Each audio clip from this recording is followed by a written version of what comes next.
27th at 7 o'clock. We are here to discuss our 2024 fiscal year budget.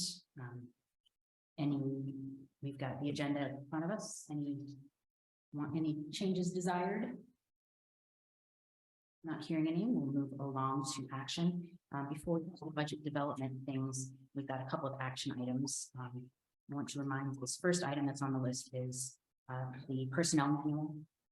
We brought this up 2 weeks ago, and because we were not quite certain what direction we wanted to go, we punted to tonight. This is something that we need to get done so that it can take effect Wednesday, which is March 1st.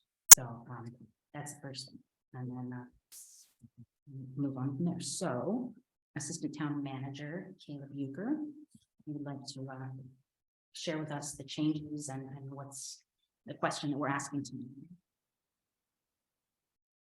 All right. At the last meeting, there had been some division over whether to, one, prorate the contribution towards insurance premiums for part-time employees.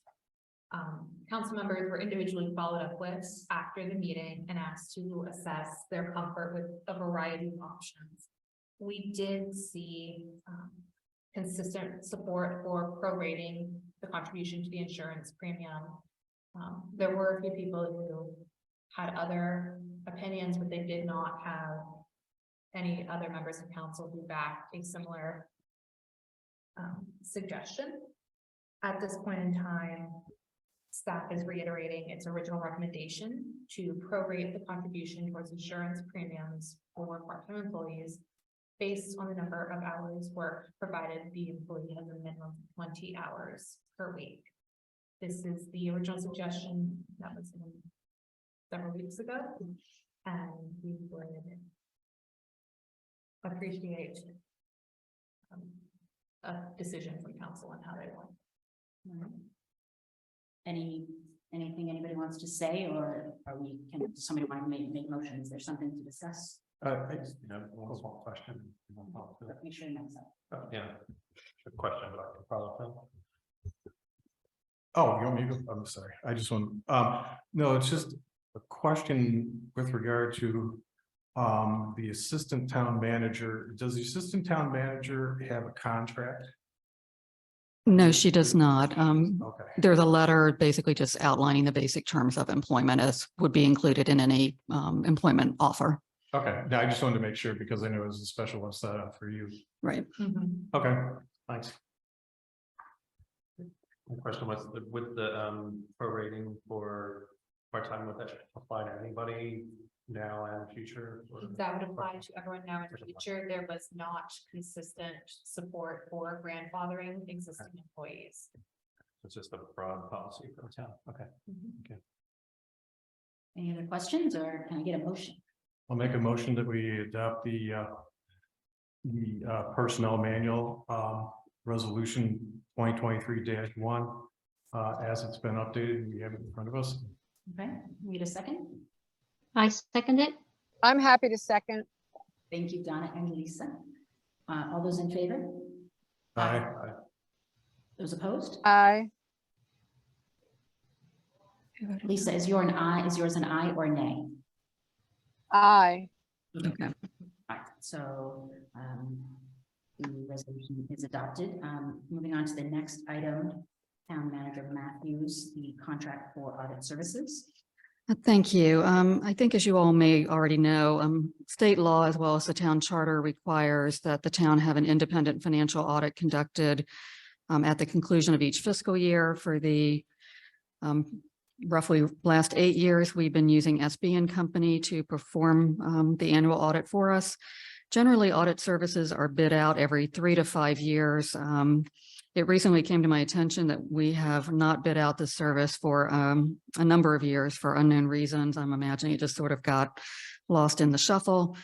Given all the other things that are on our plate right now and the fact that field work for the audit normally starts around May, I'm recommending that the town council authorize execution of a contract with SB & Company for the FY 2023 audit, with the stipulation that town staff will issue a request for proposals for auditing services in the latter part of calendar year 2023.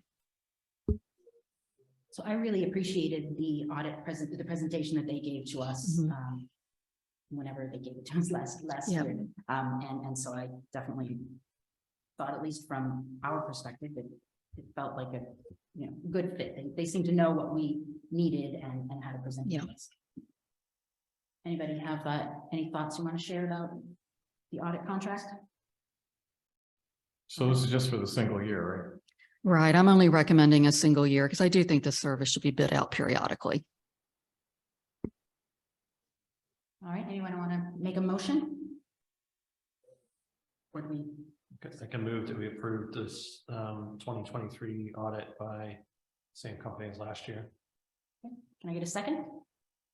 I just want to ask a Yes. clarifying question. Do we want to include in the motion the proviso that it will be put out for bid in the fall for the following year, or is that too much to encompass in one motion? I think it would be fine to include that in the motion, and that's certainly staff's intent. So we'll just amend saying that per Jerry Lee's suggestion, we would make a move. I'll to second this with year. the stipulation that it goes out for bid next year.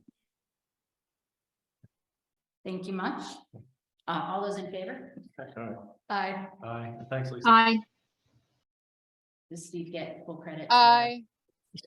All right, thank you very much. So the next. We get paid for making those Yes, motions. yes. The time is 7:09, and because we are moving on to this budget about it. The purpose of meeting tonight to talk about the budget is not to talk specifically about numbers and dollar signs. It's about the what our priorities are, looking at bigger pictures. Where do we want to put our eggs?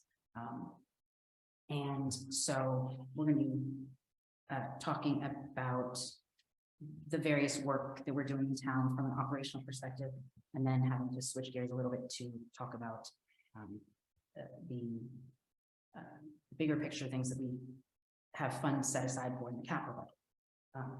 So I'm going to let Ms. Matthews, Town Manager Matthews, take the lead on this, and we're just going to kind of work through the big categories Great. that we know need our perspective and attention.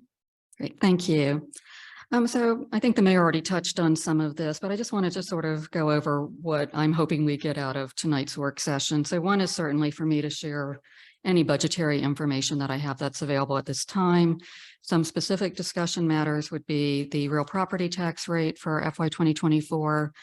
We have received a request from our trash hauler for an extension of the fuel surcharge, which would impact the annual household fee. Kayla and I would like to discuss with you some possible fee changes, or at least get a sense of if it's something you're even wanting us to look at. Kind of how we handle our maintenance staffing in the coming year, employee wage adjustments, a new website provider, some proposals for road and curb work in the next fiscal year. Just sort of a general catch-all category for anything you all want to talk about, and certainly get a sense of your budget priorities. So kind of where do things stand now? We're just in the process of starting to put together our revenue expenditure projection. Certainly some of the guidance you provide tonight will inform that process. Also except for Lisa and Donna, who are joining us virtually, though you did receive it by email.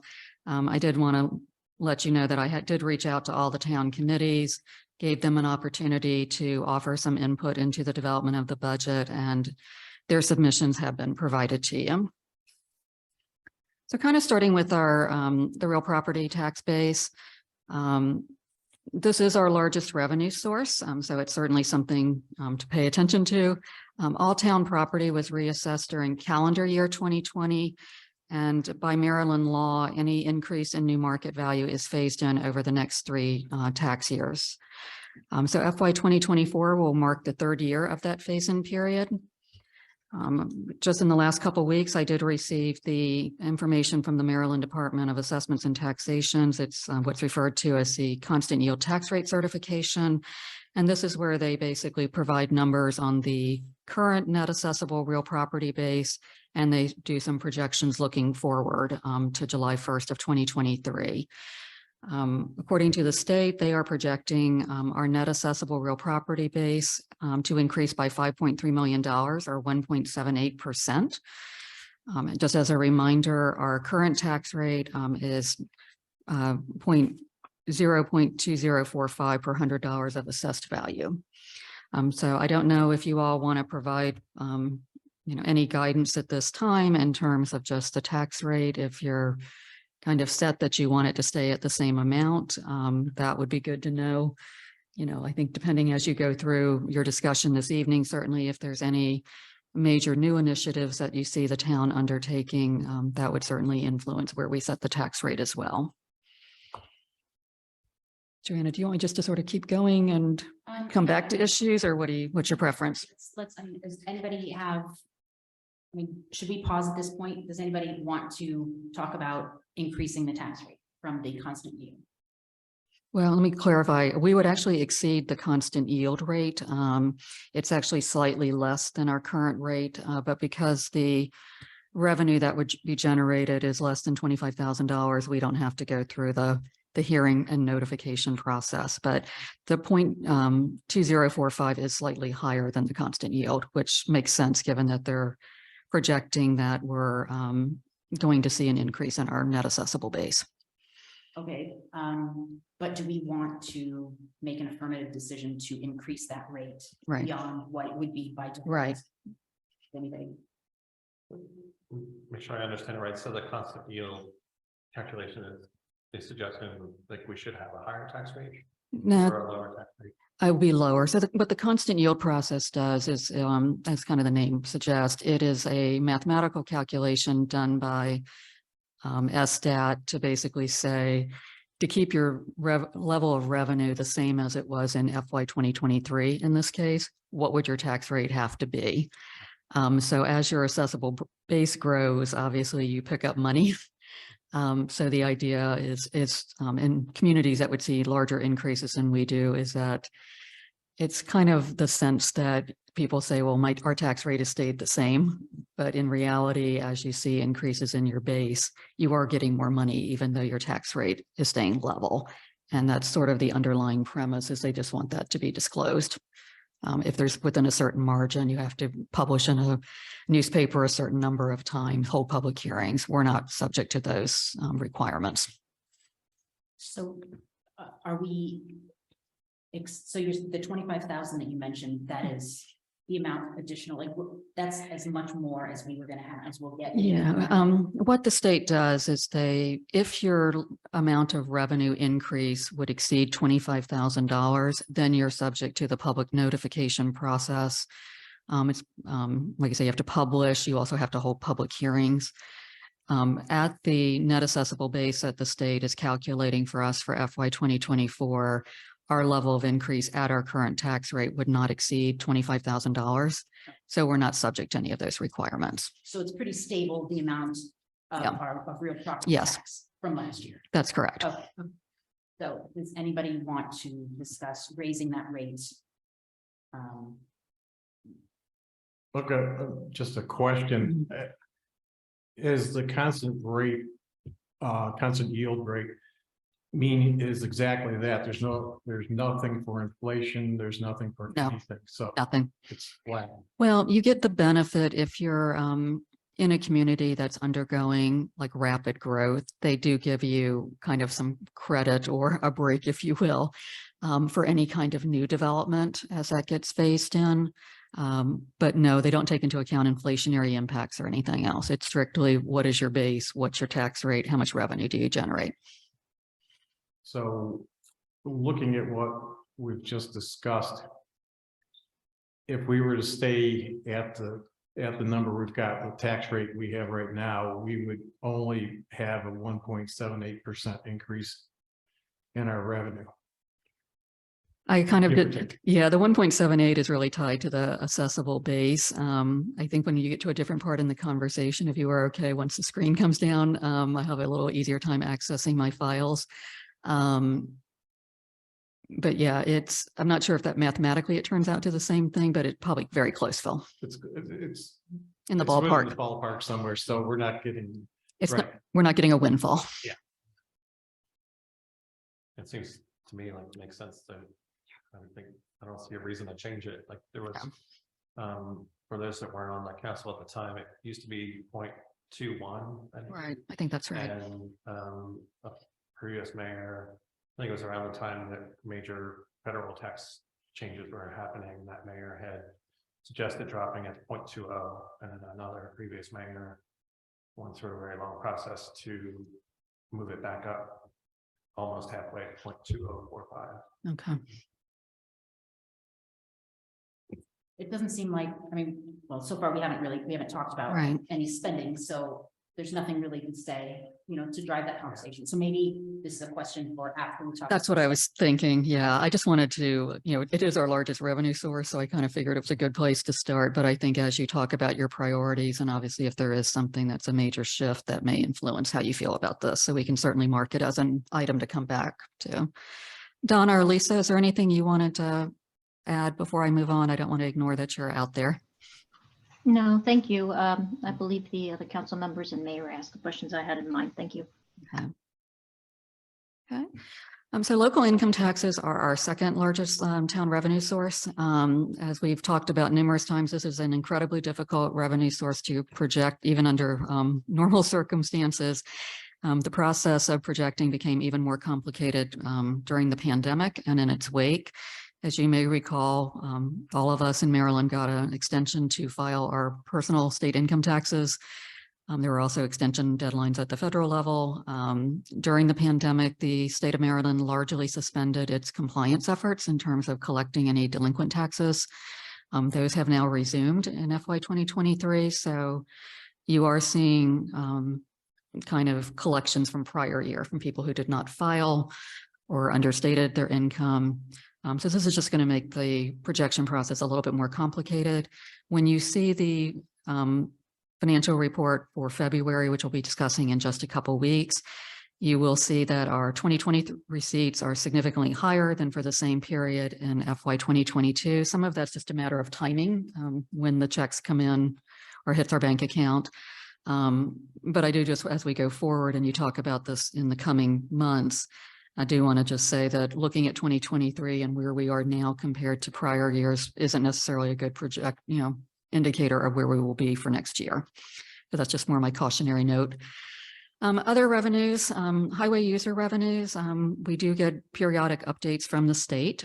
So the last letter I received from them was in January, and they were projecting that in FY 2024, the town will get just over $58,000, which is approximately a $12,000 increase, more or less.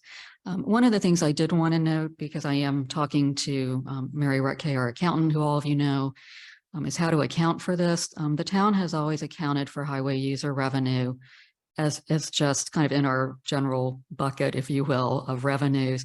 This is a revenue source that is heavily restricted by state law. There are very specific items that it can be used for. They include obviously constructing new roads, paving new roads. They can be used, the funds can be used for sidewalks. If you happen to have issued any debt, to pay for road work, you can use highway user revenues to pay those debt payments. We don't have any bridges, thankfully, that we're responsible for, but you can do it for bridges.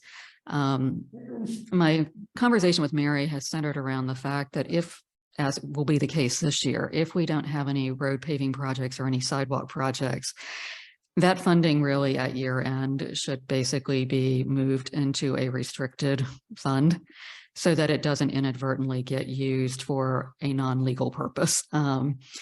So Mary and I are still working out the details of that, but my suggestion would be that as these funds come in, and it's something we can talk about more in a couple of weeks, that they basically just be sort of swept and kept in a reserve account until such time as the town undertakes a project.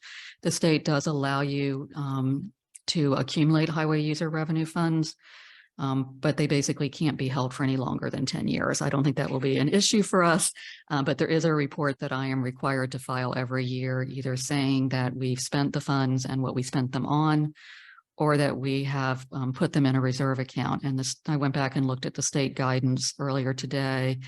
You don't you can't just say that you're reserving it. You really need to be able to demonstrate that you've done that. So that might be something from a presentation standpoint that may look a little different in the FY 2024 budget than it has looked before. So does that mean that we haven't done an adequate job in past years of separating it out? Maybe that's not a question, maybe that's not a question to ask, but is that part of the remedy, you're remedying maybe that? Yeah, my concern is, like, obviously last year, we did the sidewalk work, through part of Waverly, kind of in the general vicinity of Town Hall. In the preceding couple years, we were doing the Safe Routes to School. Obviously, some of that project was paid for with town funds. I can't speak to what happened in the years leading up to that and when we most recently did paving work. I would say if we hadn't been doing that kind of work and if those funds had not been restricted or reserved in some manner, it certainly opens up the possibility that those funds may have been spent on something that they should not have been. So I think that just the cleanest presentation, I think, is just to really show the funds specifically as being reserved, what they're being reserved for. So if there's ever a question from the state, we can, demonstrably show that we have complied with state law. So I'm not necessarily implying we've done anything wrong. I just think we could do something to make sure that we know which funds are coming from where and what they can be used for. I think it certainly would avoid any inadvertent error. So I assume along those lines, you'll also then have like a new 2 point something or another in the revenue to say highway user funds. Yeah, I mean, one option, and I always say I introduced this concept to Mary. We need to kind of work out the details. When I started in Westminster, they were doing the exact same thing. Now they had a separate capital fund that was actually a separate, fund on the books. It wasn't all kind of lumped together. I actually, obviously with the mayor and council's permission, changed it where we were actually showing highway user revenue as a revenue in the capital fund. So it never even hit the operating books. It is a lot easier if you're in a larger community that has more roads and more sidewalks because you're constantly having to spend it. Candidly, this is probably the first time since I've been in Maryland where we weren't routinely doing paving work that exceeded our highway user revenue funds. I just think given our size and given that our roads are thankfully in pretty good shape, I think we just need to go that extra mile to set those funds aside. Barb, just for clarification, in our budget tracking, is this the whole of the amount that's showing up as 3.1 from the state of Maryland? Right. Yes, everything that's designated as a revenue from the state of Maryland is strictly highway user funds. If there's no other questions, I'll move on. So as you all are aware, we get payments from Montgomery County referred to as municipal tax duplication payments. These are intended to reimburse municipalities for services that the county would otherwise provide if we didn't exist, in essence. Generally, the final numbers are not available until mid-March when the county executive releases his budget. There is some guidance from 2022, well, fiscal year 2022.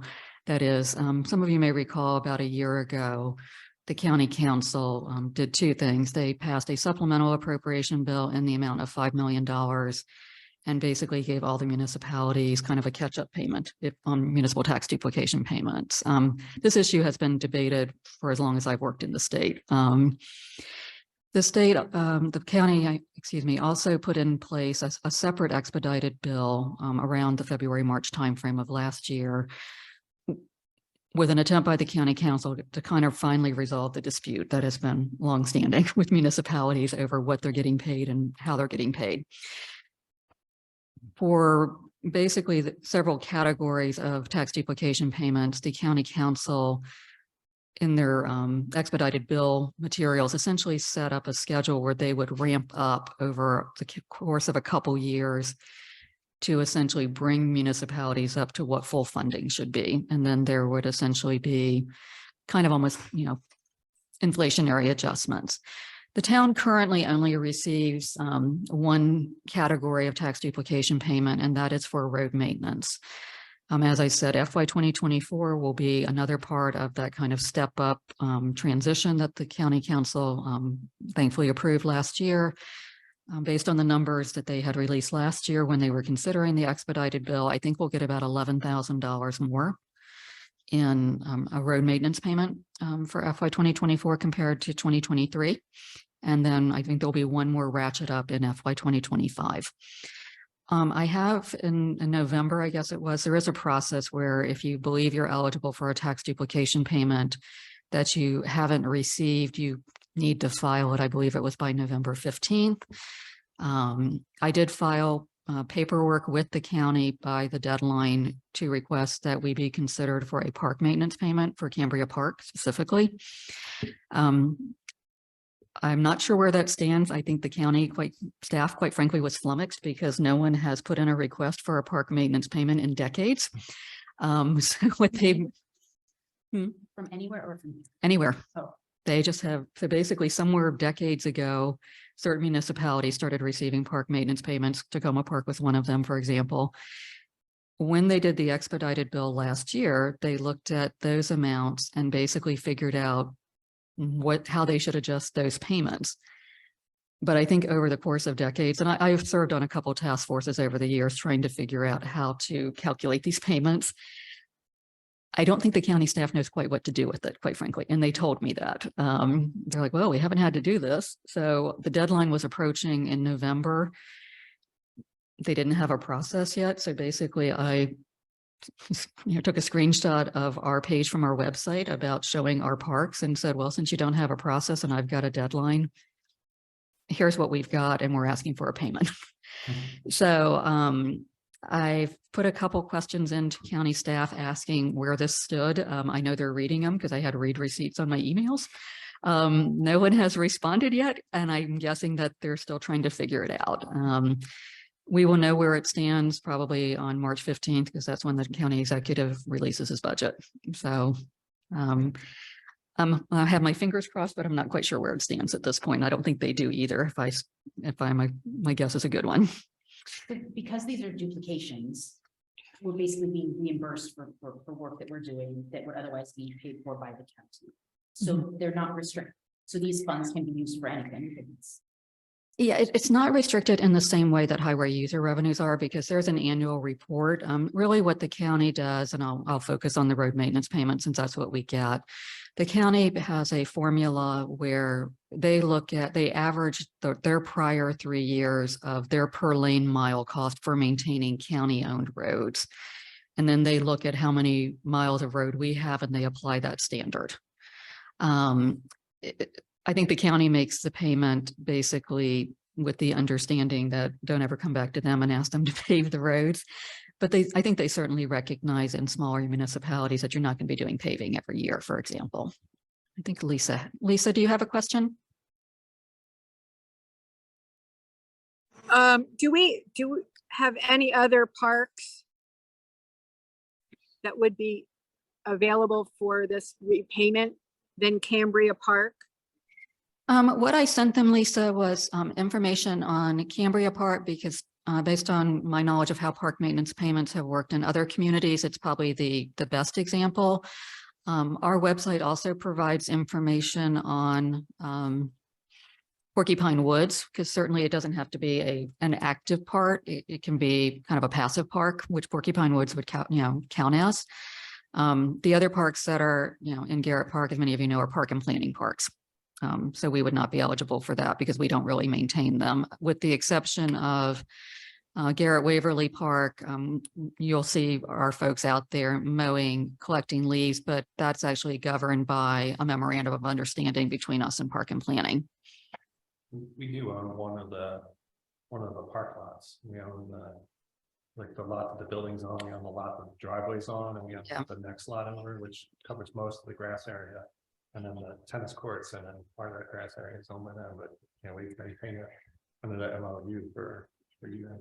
Yeah, and I'm not sure why. I mean, it goes back, as you said, it goes back a number of years. I guess we voluntarily agreed to do that, but I think since we're doing that under a separate agreement with Park and Planning, I don't think it would be eligible under the county. That's certainly something I can ask. We agreed to do it because they were doing a bad job. Right, that's kind of usually what happens. Lisa, did I answer your question? Yes, I just think we should apply for all the parks that are eligible for payment, obviously. Right. What does it have? Is it owned by, if it's solely owned by the town of Garrett Park? Yes, that's typically the standard. I mean, some of you know who Ike Leggett was when he had a task force, appointed one to try to work through tax duplication issues, which I was on for 5 sort of miserable years, I might add. And we were sort of going through, there were kind of different classifications of county expenses depending on, you know, the categorization of park. So they considered something that was more a local park different than a regional park. Generally, it kind of tied to size. I would think most of ours would qualify sort of as their local park standard. But like I say, I think they're still wrestling with what to do with the request. So at least we're in the queue. I'm not sure whether we're going to be successful for the next fiscal year or not. Just some other revenues and just some things to remind you all of. We are obviously now members of Montgomery Municipal Cable. We rejoined them in calendar year 2022. Just as a reminder, the resolution that authorized our kind of becoming a member of Montgomery Municipal Cable did provide for the MMC to retain what is referred to as our PEG operating monies, and that kind of constitutes our town membership fee. Just within the last couple of weeks, we did receive our final PEG operating payment from MMC. So that is the last one we will receive. Going forward into FY 2024 and for the remainder of FY 2023, we will continue to receive our PEG capital monies. And just as a reminder, these are also restricted in use. The chances of Verizon, which is the one cable company that we get these monies from, probably ever auditing the town of Garrett Park is probably minimal. But part of the franchise agreement to which we are a party does say that these funds should be used for very specific purposes. Some of you may recall that when we were discussing rejoining MMC, part of the idea of our keeping the PEG capital monies but giving up the operating monies is that we envision doing certain audiovisual improvements in this space. So once again, this might be a case where we reserve or restrict those monies just so they don't get commingled with other general operating monies of the town. Is that something you recommend that we do? Yeah, I've talked to Mary about it. This year, we're probably in pretty good shape of showing what we've spent versus what we brought in because we had to buy the equipment to do hybrid meetings. So I think we're probably in pretty good shape for this year. I just want to make sure we kind of continue to do that, very similar to highway user revenue. I think everyone recalls painfully that the COVID-19 disaster was declared in March of 2020. The federal government did recently announce that the event would be ending May 11, 2023. So what this means is we will be eligible for reimbursement for any expenses we have up through that date. They're still, I think, working out the process in terms of, deadlines and things for when we submit things. But we have been doing certain activities, like doing some special cleaning in the post office once a week. And those are primarily what we've been submitting for reimbursement. After this May 11th date, we will no longer be able to be reimbursed for those items. So I think it does I think it would be a good opportunity for us to step back and say, given where we are with the pandemic, is that something that we want to continue, especially since those items will not be reimbursed any longer. Just a reminder, we do have a pending grant application for funding for Yandell Grove. Specifically, this was to provide for design services as well as some actual kind of construction of that park. The state expects to announce awards under that program, which is the Community Parks and Playground Program, sometime in the April-May timeframe. So the likelihood is we will not know whether that grant application was successful until after you all have likely already adopted the budget for FY 2024. Is that for the open space? This is actually a separate program. So for those of you who aren't familiar with it, the program Open Space program tends to be funded through the counties, and each county has its own way of how they handle things with municipalities. Montgomery County basically provides, kind of sets aside an allocation for its municipalities, including Garrett Park, every year. The funds basically are held by Park and Planning or Montgomery Parks until such time as you have an eligible project. And then you have to kind of put your project forward, which we have done for Yandell Grove. program open space, you do have to go through the Board of Public Works when you have your project, and talking to our state liaison at the Maryland Department of Natural Resources. They're the ones who manage both program open space as well as community parks and playground. He suggested that we not go forward, yet for Yendel Grove, because you really have to have a fairly firm design before you go to the Board of Public Works. So I kind of worked with him because program open space actually has a matching requirement. Community parks and playground doesn't, but the two funding sources sort of interact. So you need to make sure that what you're asking for in funding doesn't trigger any non-compliance with the funding requirement for program open space. So the amount of the grant application that I submitted through Community Parks and Playground was just under $200,000. So as I said, don't have any idea where it stands. Once the paperwork went in, that was the last we heard of it until probably April, May. And what is the requirement for spending? In terms of like this, is this a fiscal year grant that has to be spent during the year that it's awarded? You don't have to spend it exactly. And I'm trying to remember in that time frame, I was required as part of the grant application to give them an idea of how I saw different activities unfolding. And since part of what I applied for was design, the funds aren't even available until July 1st of 2024. So I had design starting there, and I think I had the project going into calendar year 2025 from an actual construction standpoint. I can go back and check that though and send that information to you. Okay, and one more time, you said fiscal year 2024. So it would be eligible for expenditures after July of this year, 2020. Yes. Okay. I'm sorry, July 1st of 2023, if we're awarded funds. One of the other, and Phil touched on program open space, which I know he's very familiar with. One of the things you need to do in terms of program open space, since there is a required match, is you kind of set a project date. So with everything kind of a little bit in flux at that time, I did go ahead, I think in the day I was talking to our rep at DNR, and went ahead and picked that date as our project start date, so that everything that we would spend on demolishing the house, any cleanup at the site, would count towards our required 25% match for program open space. So they sent an official notification that they recognized our project start date. So that's July 1st. Our project start date, I believe I was talking to someone, Phil, probably in some date last year. Okay. Yeah, I actually just picked a date last year, so anything we spent would count. So anyway, I'll let you know as soon as I know something. One thing I did want to hopefully get some direction on tonight, because it does impact the development of the budget ordinance itself, is our household sanitation fee. As you all know, we have an annual charge per household that goes on the real property tax bills for all town residents. That helps pay for trash service. It's basically kind of money in on one side and expenditure out the other. We will not have a change in our contractual rate for FY 2024. In talking to the vendor, I did remind the hauler a couple weeks ago that the current contract amendment that you all had authorized basically expires at the end of this fiscal year, meaning that there would be no ability for them to assess a surcharge unless you all authorize it. We did approve a surcharge for the latter part of FY 2022 and all of FY 2023.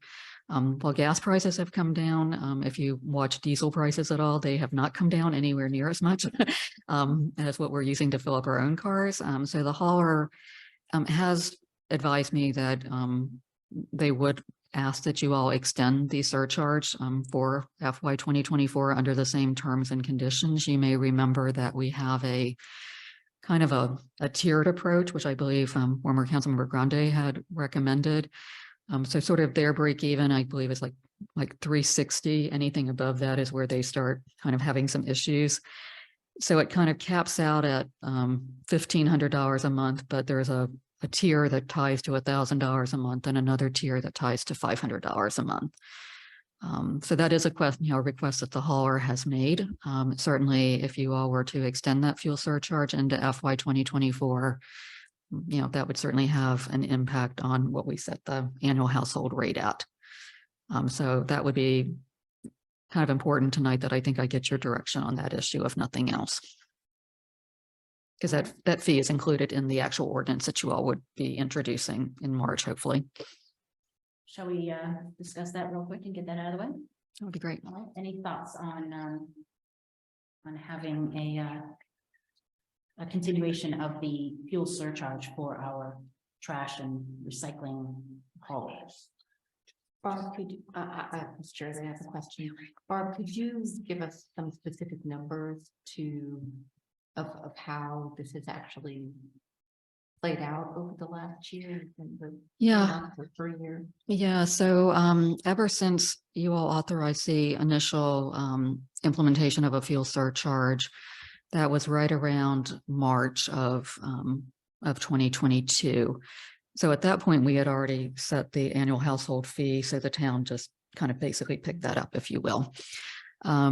For FY 2023 and setting the fee, you all had authorized a fuel surcharge. And basically in setting the annual household fee, my assumption was, which has turned out to be true, is that diesel prices would remain high. Year to date in the fiscal year, we have paid the $1,500 fuel surcharge every single month for FY 2023 to date. So the process that we kind of settled on, and it's that on the first of every month, I look at the AAA gas index for the Washington metro area. And we kind of do a look back and say, how much have diesel prices changed, or what was the average of a month ago? And if it kind of falls within that, depending on what tier it was, determines what they get paid. There might have been, I think, one time in fiscal year 2022 where we paid them like $500 or $1,000, but almost entirely, it's been almost always at the $1,500 a month level. For the surcharge. For the surcharge. 18,000 a year on, what is it, like 140, something like that? Yeah. Makes it. Yeah, there were kind of two things, if you recall, for the current fiscal year. The annual household charge went up, and there were really two things that impacted that. One is that the contract date for the contract we're under now kind of hit the middle of the fiscal year. The town had bid it out, and it started around October, and at that point the fee had already been levied, and so we were kind of playing a little bit of catch up. And then the fuel surcharge hit. Is $1,500 enough? Not that I want to. Well, this is what that's what the hauler had asked for last year. I don't know that they're clearing everything, but that's what they asked for. And we did cap it. I do know some other municipalities went through a much more kind of complicated process where they would look at the same index, because we were all talking about how to handle this last year, because no one had this in their contract, and many of us have the same hauler. Some basically, didn't have, we were sort of the ones who went with the tiers, which I think was actually a very good approach, because you don't want to be paying $1,500. There's a big difference if it's $375 and it's $6, which it has approached on occasion. So we were kind of the ones who I think are taking a slightly different approach, but I think it's something that's worked well for Garrett Park, and I think has been fair to the hauler. And I assume that we can't say no. You can actually, it's not part of their original contract, so it's certainly in your discretion. The thing I think you always worry about is, do you have a hauler who's starting to lose money to such a degree? Do they have a breach? It would be a breach of contract, but that doesn't really matter to you if you've got trash not being picked up. Right. I think given the long-term relationship we've had with the hauler, I think certainly some consideration should be given to honoring their request. Sure. Bob, are we tracking those fuel charge expenditures on the same line item? It is in the same line item. I can certainly, break those out for you. To see Very. expenditure for the fuel charge, it's under trash collection. Right, exactly. Okay. Yes. And we assume that, well, the annual household fee did build it in for this year, expecting that it would, prices would remain high. So it also shows up on the revenue side of things as well, because it was part of the $395 fee that we're assessing now. And when do they renegotiate the contract? The contract, it was for, as I recall, Phil, it was 3 years. It started in 2021, so we'll be bidding it out sometime in 2024. Okay. Well, to me, it only makes sense to just continue on with the fuel charge the way it is, with the same tiered approach and so forth as we've been doing in the past. Just continue to the end of the contract. Okay, I thank agree. you. Okay, all right. So do we want to make that decision and say through the end of the contract? Or do we want to just do this for this fiscal year? When is the contract end again? It started October 1st of 2021 and it was for 3 years and it'd be September 30th of 2024, I believe. Better say the end of the So the contract. additional couple months into the next fiscal year. I mean, we don't have to decide now. It's just. Yeah, I mean, the most important thing is just whether I know that you're willing to at least, authorize the same contract amendment that we have in place now throughout fiscal year 2024, just so I can do the calculations for the household fee. Lisa, what do you think?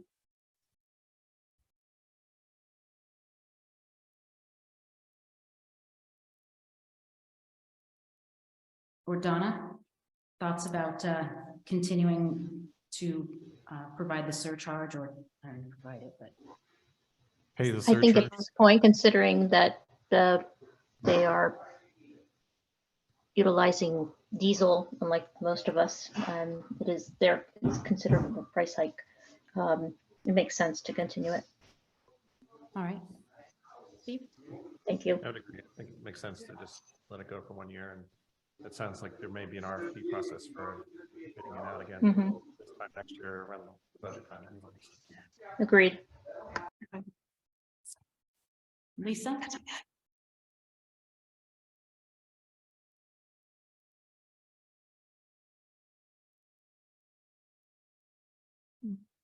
I think- kind of have to go with, Go ahead and say we're Yeah, doing it. so- okay, so we're going to. I'm Right. fine with doing Okay. it, continuing the same fee arrangement through the end of the contract term. Great, thank you much. So are we doing it through the end of the contract term or through the end of this fiscal year? I would prefer the end of the contract term because obviously it runs a little lot Right. that out, so. Okay, I'm sure they'll be very happy to hear that. So I just wanted to, update, have around draft another contract amendment then. Okay. Great. Okay. Kind of wanted to talk a little bit about just some areas to see if this is something you even wanted staff to delve into a little further. So the first has to do with our town permit fees. And so what kind of prompted me to bring this issue up tonight is I had a colleague in one of the other small municipalities, specifically Glen Echo. I think it was Glen Echo, asked, hey, what does everyone charge for a demolition permit in your town? And other people started weighing in and, saying what they were charging. And then I kind of happened to flip back to our own, permit schedule and realized we don't charge anything for a demolition permit. We do not. Wow. I thought it was $100. And then it came where, I think that prompted me to look at a few other things. And as all of you recall, within the last 6 months, we've had, you all considered a variance request. Basically, I juxtaposed what we charge for a variance versus the legal bill from the town attorney for helping to draft the order for that. Not even looking at staff time. And basically, we probably we're down probably about $1,200 or $1,300 just with the town attorney's fees, not even to mention the staff time. So I don't necessarily have a specific, recommendation for you all tonight. I guess Kayla and I have been looking into this. She's done some really great research, as she always does.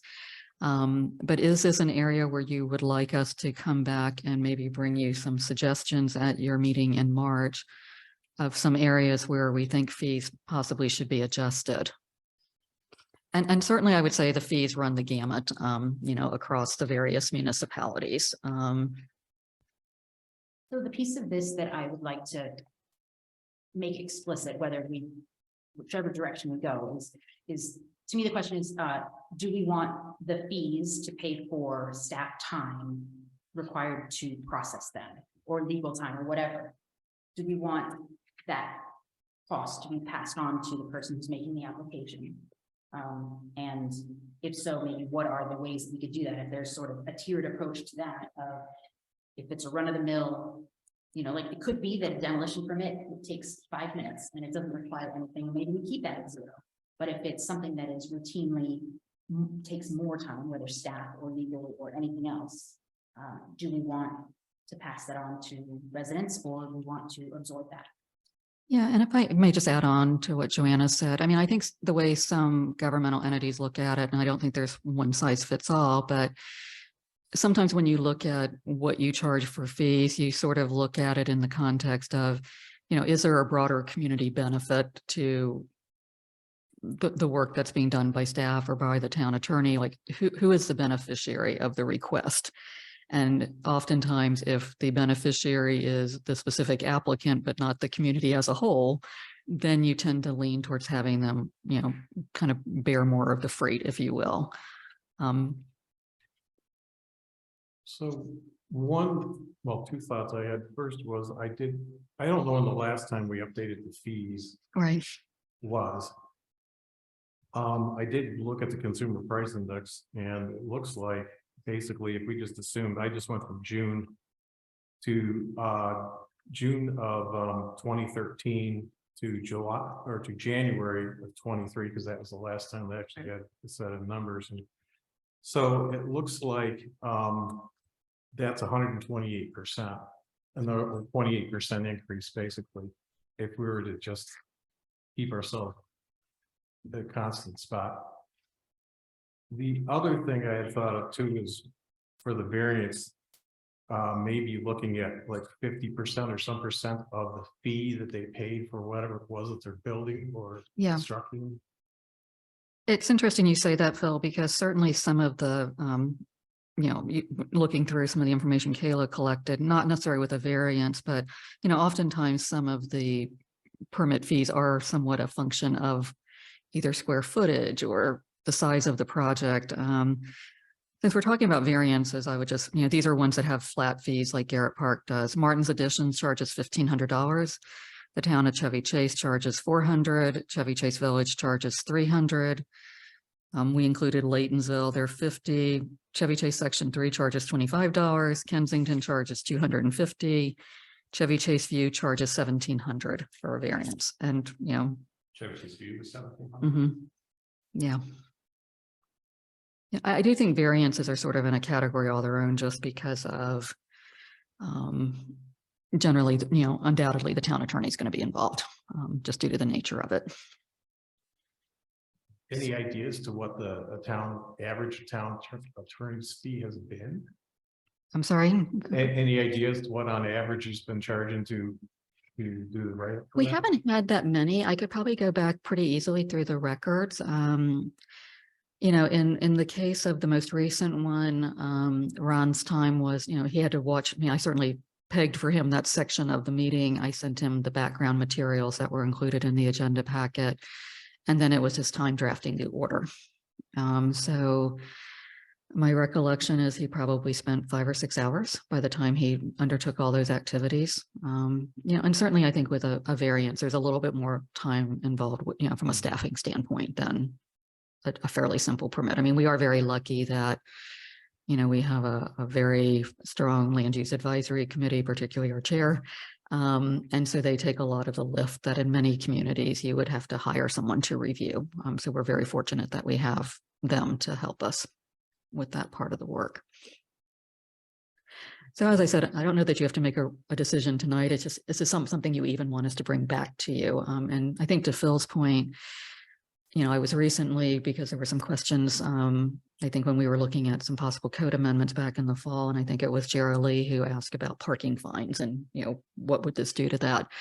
I would say as I went back through the record, and I did follow up with the town attorney, I'm not sure that the parking fines were probably properly adopted. It appeared that the authority to come up with those was delegated to the then town manager.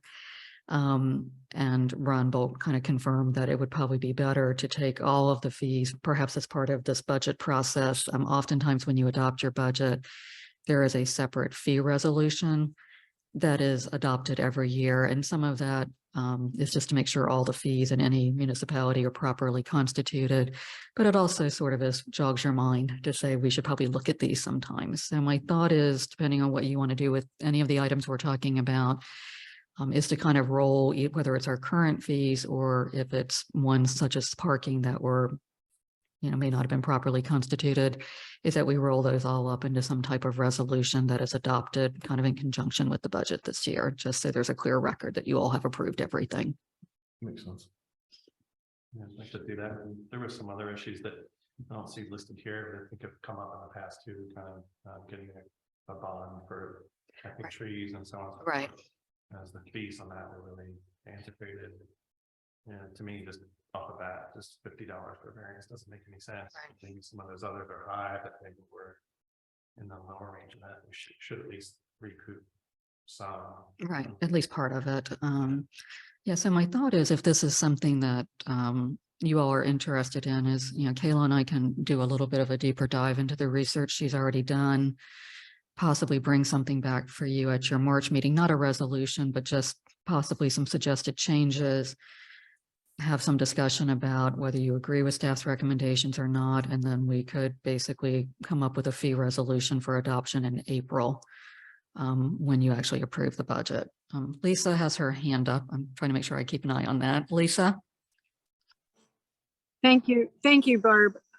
I just like the deep dive you do to include the costs that the town incurs and third parties for the different fees for the different categories of permits.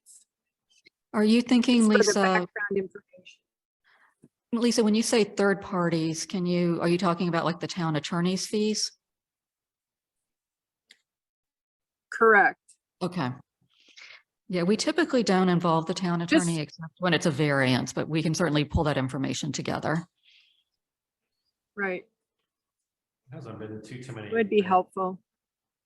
Yeah, I don't think we had, because I went back to look at how the agenda packet was put together, and I don't think there had been another variance request for several years, at least that I could find. It's been maybe one per year on average in the last 5 years. I think the one that I oversaw in around 2015-ish, I don't recall that we accessed the attorney for it. I mean, if it was just I don't remember. So they don't all, but it would be good to know. Sorry. So what I propose asking staff to do is look at, I mean, do we want to recoup, do we want to start recouping some of the expenses? I mean, is that the broad direction is, how can we either at least lessen the burden on the town for making these decisions, like a variance? Okay. Or do you want to just go the route of, well, would have otherwise been a 27% increase in the last 10 years from inflation? Like, which direction, which way do we want staff to investigate and put together proposals? Personally, I would think. In the background. Oops. Sorry, go ahead. Oh, okay, then I'll go ahead. So I would say that we look at trying to recoup some of the fees, and maybe it could be based on some variable depending on what it is, because I think if it's just a deck or something, maybe it's, although I don't know, actually, maybe it's just going to be a flat rate based on the fees when I think about it. But it could be like a retainer-ish kind of thing, I'm not trying to dictate, but Yeah. like, what are different ways that we could consider implementing this? Maybe it's $2,500, but if we only use $300, well, then you get the other back, but broad strokes, we want to make sure we're giving you the guidance you need to do the right research and come up with a proposal. Yeah, I mean, I think what I'm hearing is, and I'm sorry, Jerry Lee, why don't you look like you're ready to say something? So I don't know what to finish. No, I was going to say, at least there seems to be some interest in, possibly seeing how we stack up against what others charge. So we can certainly just bring something back with that comparative information from other communities. You're going to see somewhat a wide variance in other communities as well. But we can also try to apply some sense of, how much internal staff time we spend on something. Yeah, I was just gonna say, I think getting that additional information would be helpful. I don't think we're ever going to recoup No. all of our costs, but something that's relative Right. might make sense. It seems to me that demolition, new homes and variances, it just kind of makes sense that those might be higher fees, but more routine.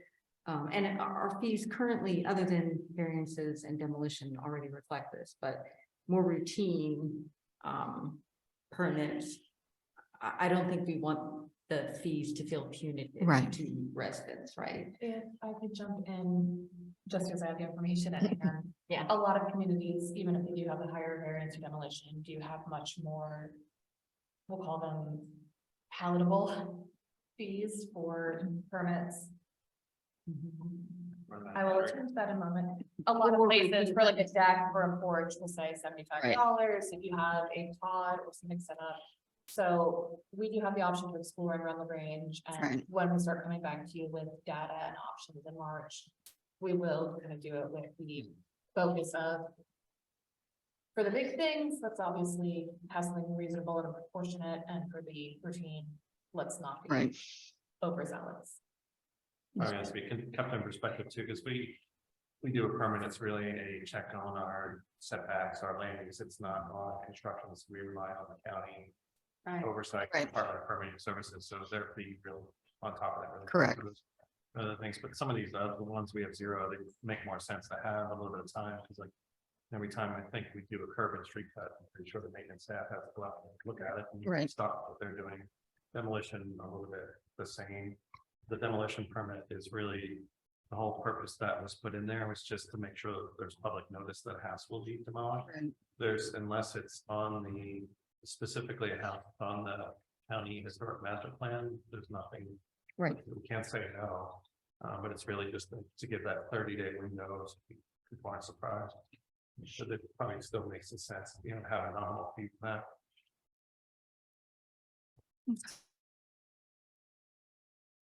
See the options Right. for recouping some or all of our. Okay. Thank you all. Awesome, wonderful. I think the other kind of general area to see if there's anything you want, if you're interested in looking at this further and for staff to bring something back, has to do with town hall. So many of you might recall from our discussion, particularly last August when we met in this room, our current town hall rental policy, including associated fees, was adopted in 2013. That policy had specific language providing for a fee escalation for non-resident fees. It even prescribed the amount. And then for other categories of fees, they were supposed to be reviewed at a specific window. None of that occurred. My guess might have been also that around that 5-year mark was right around the time that there was a transition between Jean Swearingen and Andrea Fox. So some of that may have just been a transition in town managers. I'm not really sure. But in any event, the prescribed fee escalation did not occur. The review of our fees did not occur. And we're now basically 10 years out from when this policy was adopted. So I wasn't sure if this was anything, once again, that you wanted staff to look at, bring something back to you all, or did you just kind of want to let things ride? It would be helpful, like kind of similar to the permits, to kind of see Right. if there are other comparable facilities around other municipalities, if we're Right. way out of line with those. I think it'd be good to see. I feel like we're really generous on free and almost free on this place. Yeah. And then by the time we put in the staff efforts to kind of set up, clean up, show it, everything else, we're basically, you can almost argue, we pay people, Right. pay residents to use it in a way. So that's sort of the same question again, is philosophically, do we want to subsidize residents' use of this building? And is that, well, I mean, is that what we want to do? And if so, then okay. I'm not saying not to subsidize it, I just wonder if it's just, if it's got, if maybe it was too generous, that maybe it should be a little bit more skin in the game from like local resident groups, and maybe the, if we find out that other communities have a lot more for a non-resident fee, then we should probably consider doing that. So something where this, I mean, you're never gonna get revenue for this place that really covers Right. all of the ongoing maintenance costs, but, we're such a small fraction. And it's something a little bit fair and a little bit higher, I think would make sense. Yeah, but are you gonna really want to charge, like, if we're looking at category 2, is that what you're thinking of? I'm not targeting any particular one, but I think a lot of you, You're all, category 2 is 0, so is the grandfather groups, which I think 1 or 2 might not even exist or use it anymore. To me, I would leave those alone, but I would look at the liquor license, the piano fee, especially if it has to do with the maintenance of the piano. I assume it has to be periodic. It does. Tuned, so that should be recouped. And you could look at the carpet and bench removal to see if that makes sense. Again, I looked at everything went up 28% during the time period, essentially from the time we adopted this until current day. I did note that the resident fee was supposed to go up 20%. That'd be about $150 up to $151. Or if you went up by the consumer price index to bring it up to 160. Yeah. And 6.5 doesn't the other to me. I could see, unless we find to the contrary, just bring it up by, say, the consumer price index. I mean, but we should look and see what other people are charging for theirs, so we're not like stupid expensive. That's where I would lean as well. So keep the same typical or basic structure of a reduced fee for Garrett Park Estates and White Flint, residence fee, like keep that same broad structure, just increase to be somewhere between consumer price increase in level and what's comparable to other facilities.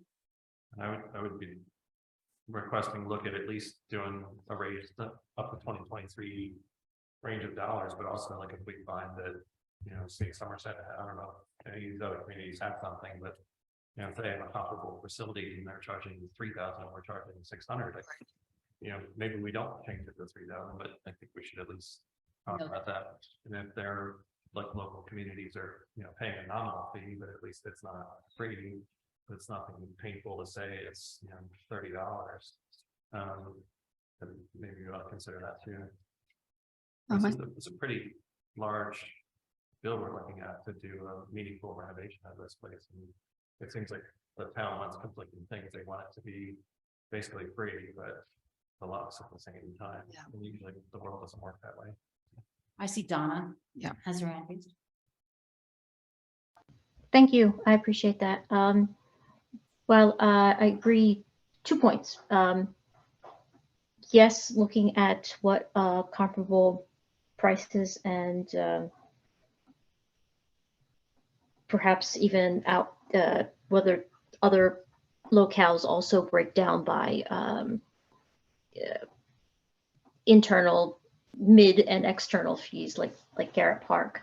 Have we also looked at the fees that we do have listed currently to decide or to see whether or not they're even relative or relevant, I should say, such as the carpet fees, for instance. How often does that happen?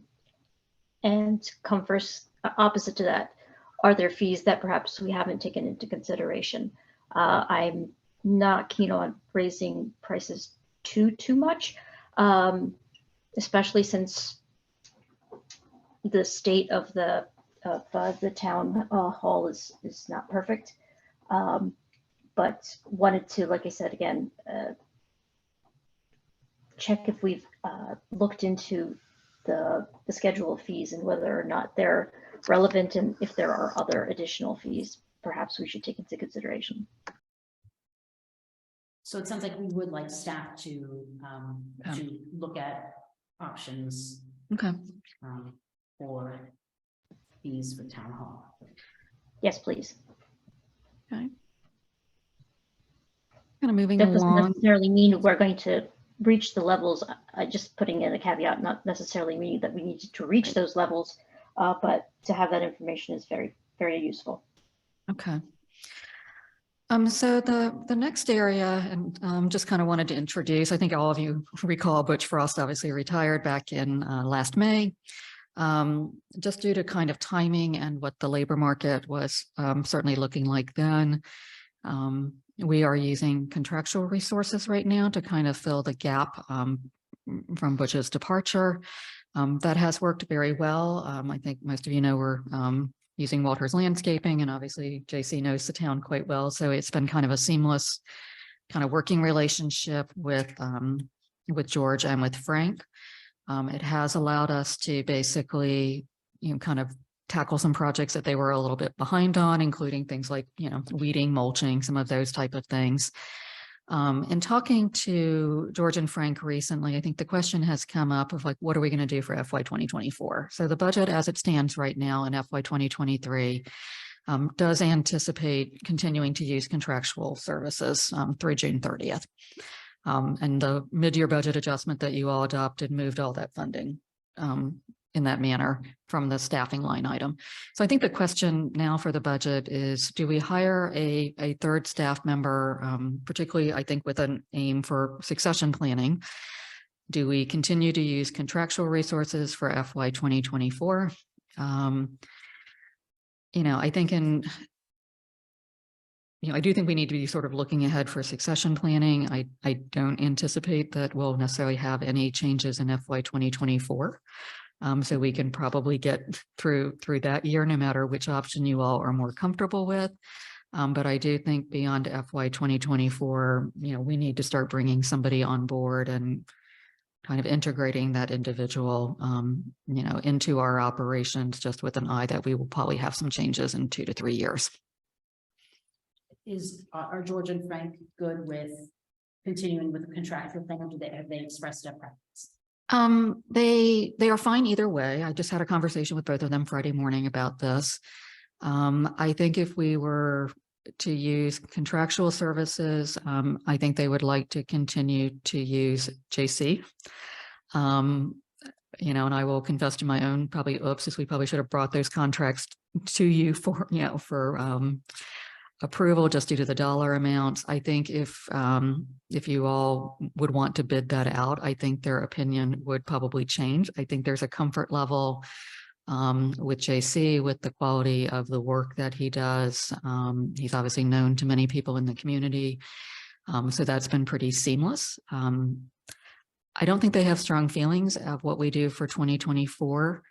I have expressed to both of them that I'm a little concerned with the labor market still being very tough, that even if you all authorize us to hire a third staff person in FY 2024, I can't say with 100% certainty that we would find that right person. And the labor market, has definitely tightened up. So I think when we make that decision to eventually hire a third person, it needs to be with an eye that we start that process really early. And I think with a recognition that it's going to take some time.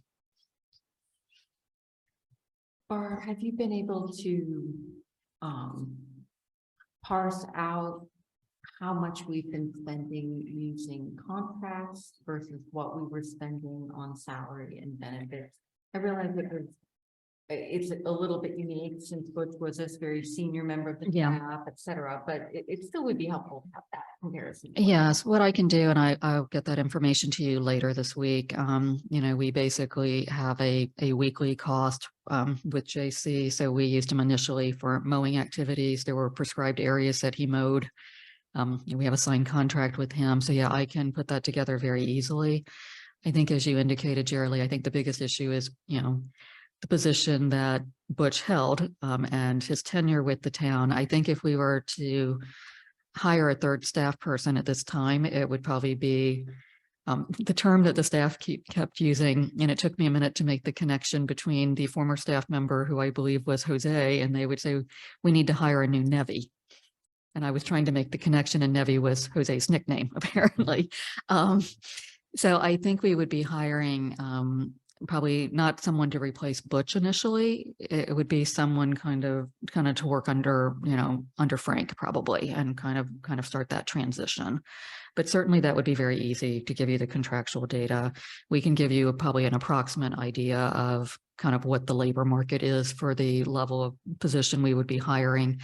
I think the primary difference between what we're doing now and hiring a staff person is certainly the benefits question is where you tend to see more of a significant difference. And, as we've kind of been talking about recently, especially if someone we hired, Butch had individual coverage at the time he retired. If you hire someone who has dependent coverage, there's a fairly wide range of costs there. So we can try to lay all that out. I will probably just need some, if you're leaning one way or another, because I do need to put the money in either a staffing line item or in a contractual line item, just for the purpose at least of bringing the budget forward to you in a couple weeks. Mhm. Is that currently, those contracts, do they appear under 13.5 with Booth Parks and Grounds? Yes, that's exactly where we've been booking it. So what do y'all think? Big picture, do you want to continue with contractual? Do you want to try to search for a permanent person? Personally, I would think both. But I would think phasing it at like 50% of the third person, because like you said, it's going to take a while. I'm also working the hiring thing, and I can tell you that it's tough. So I'm thinking that maybe 50%, especially because of transition plan or succession plan. Yeah.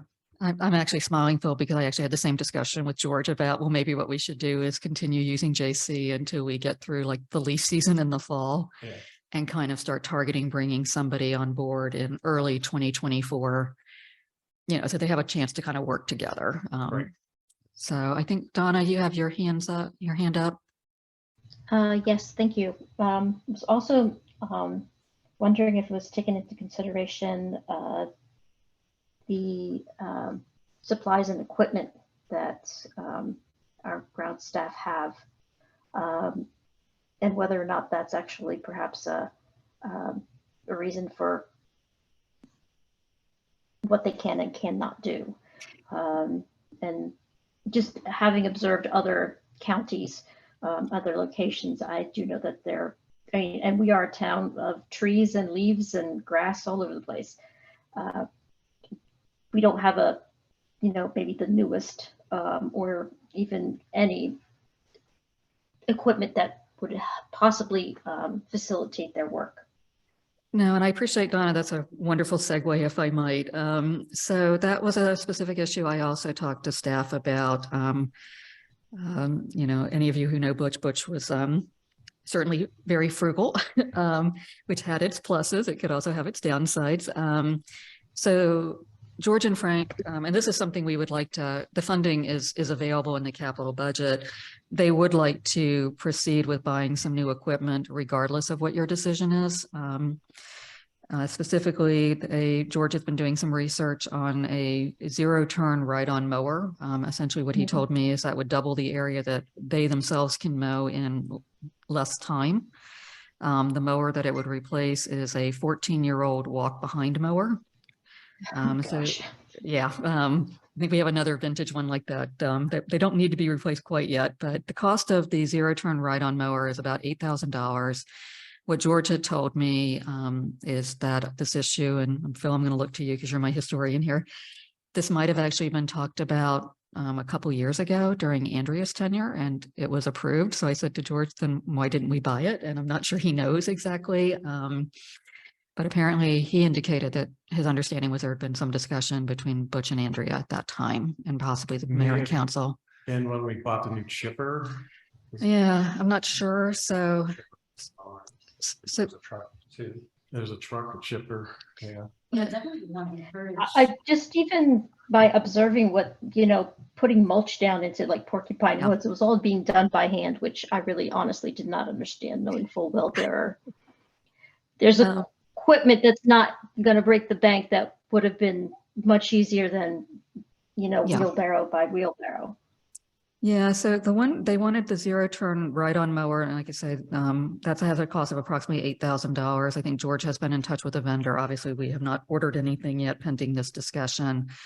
We also have another kind of vintage mower that they would like to replace with a self-propelled mower that has a 30-inch cut.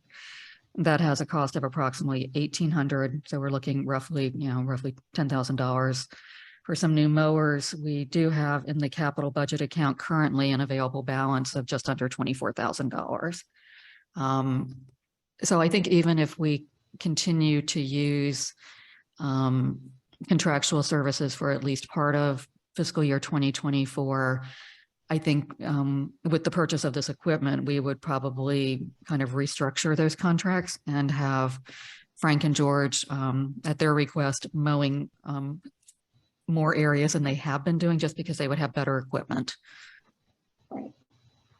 Having looked at and used for a number of years the zero turn mowers, I would like to suggest that he look again, because you want a really high quality one. If you don't get one, that they tend to get beat up pretty fast. And I would like to suggest that you even double that budget, because just quickly looking, we have used, my family and I have used X marks, and they've worked out really well. It's lasted forever. They're like tanks, but you could use whatever you want. But I'm just suggesting that there's a consumer grade and that there's a professional grade. Okay.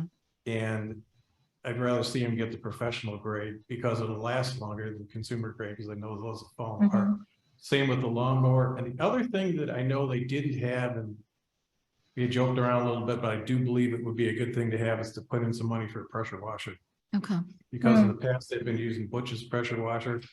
And I always, for instance, clean my lawnmowers when I'm done with them to keep grass from rotting them out. And I just think it would be a good maintenance thing to have. I want to make sure that we're, I think that's really good information. I want to make sure that we're getting the big picture, like that we're headed in the right direction conceptually. The idea of like half funding a permanent employee and half funding contracts, is that generally the direction you want to go for maintenance staffing, or do you want to go all your eggs in one of those baskets, or what direction should we take this? So confused what's happening with the mowing. Is JC, it's a contractor that's doing mowing, and they're using their equipment, or they're using our equipment? He's using his equipment.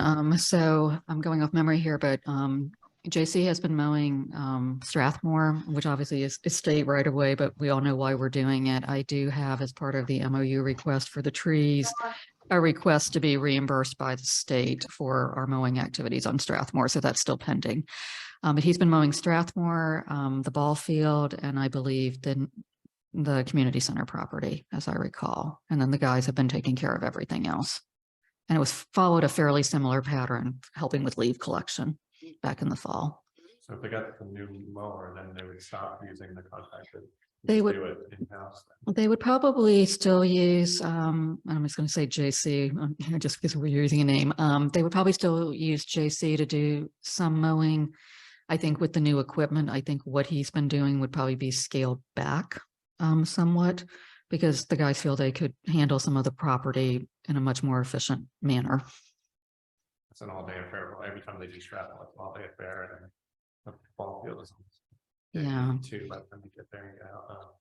Yeah, so I guess it seems like it's all intertwined. I guess I think you raised a great point about like the labor shortage now. I'm trying to find good hires, but it sounds like the thinking is that possibly backload the second half of the fiscal year, try to find a number 3, like more of like a more muscle side. But then I'm wondering how does that help with succession planning, because that's a whole different thing than what like George provides, where he's really the technical knowledge to be able to talk to an outside contractor and so on and so forth. I feel like that position as a whole, but I feel like that's not like a fiscal 2024 thing. Maybe that's out of the whole. Yeah, I think I hate to get too much into people's individual preferences. I mean, I don't think we'll see any change, assuming everyone stays healthy for probably another 2 to 3 years. You're correct, Stephen, that it'd probably be kind of someone at the lower level, but I think it's also giving Frank kind of a chance to have someone that he can kind of work with and kind of bring along. Possibly kind of eventually moving kind of into more of that superintendent supervisor kind of role that George has been filling since Butch left. And I do think part of this is also just the projects, which will be kind of running through them very quickly in a little bit. We have a lot of projects that are coming up that I do think George will be involved in. And so I'm also just trying to make sure that Frank has appropriate support if George starts getting pulled into some of those projects. And I know, Jerry, I have written down, I will get that information to you all so you can see what we've been paying. Okay, so we're good with what we're sort of asking for baseline direction to go. Yeah, so a mix for the next year is the bottom line. Right. Yeah, cool. All right. Joanna, I just wanted to clarify, taking into account, Phil's comments. Everyone correct is good with our going ahead and proceeding with buying new mowers so that they have better equipment and we can probably lessen somewhat our use of contractual resources. We'd like to go ahead and make those purchases kind of going into the mowing season, which isn't that far off. Yes, and just for clarification, that doesn't require an additional appropriation, right? Because it's covered by the current capital. Right. Correct. We have about 24,000, so I don't think we'll need anything more than that. We might just obviously with an eye to the future need to replenish that, but I think we should be good with what we have now. I'm comfortable with that. I agree, yeah, just get a proper commercial lawnmower that Right. helps save time. So. I agree. Agreed. Okay, thank you, Lisa. Okay. Donna, did you have anything? Same here. And if there's other equipment that is possible or necessary or recommended, I'd like to hear about it as well. Okay, yeah, I think they gave me everything that they want, but I will double check with George again tomorrow and send you any additional equipment needs that they feel they have. Thank you, Barb. Okay, kind of moving along, kind of wanted to talk about employee wage adjustments. Obviously, as a service business, wages constitute a significant portion of our budget. Last year, you may recall at the time we were doing last year's budget, obviously inflation was just absolutely raging at that time. It certainly has lessened, but it's certainly still an issue, as anyone who has gone to the grocery store can attest. I checked with some of the neighboring jurisdictions. I attended a manager's meeting last Wednesday. Many people are still kind of like us in the somewhat early stages of our budget, so they haven't made final decisions.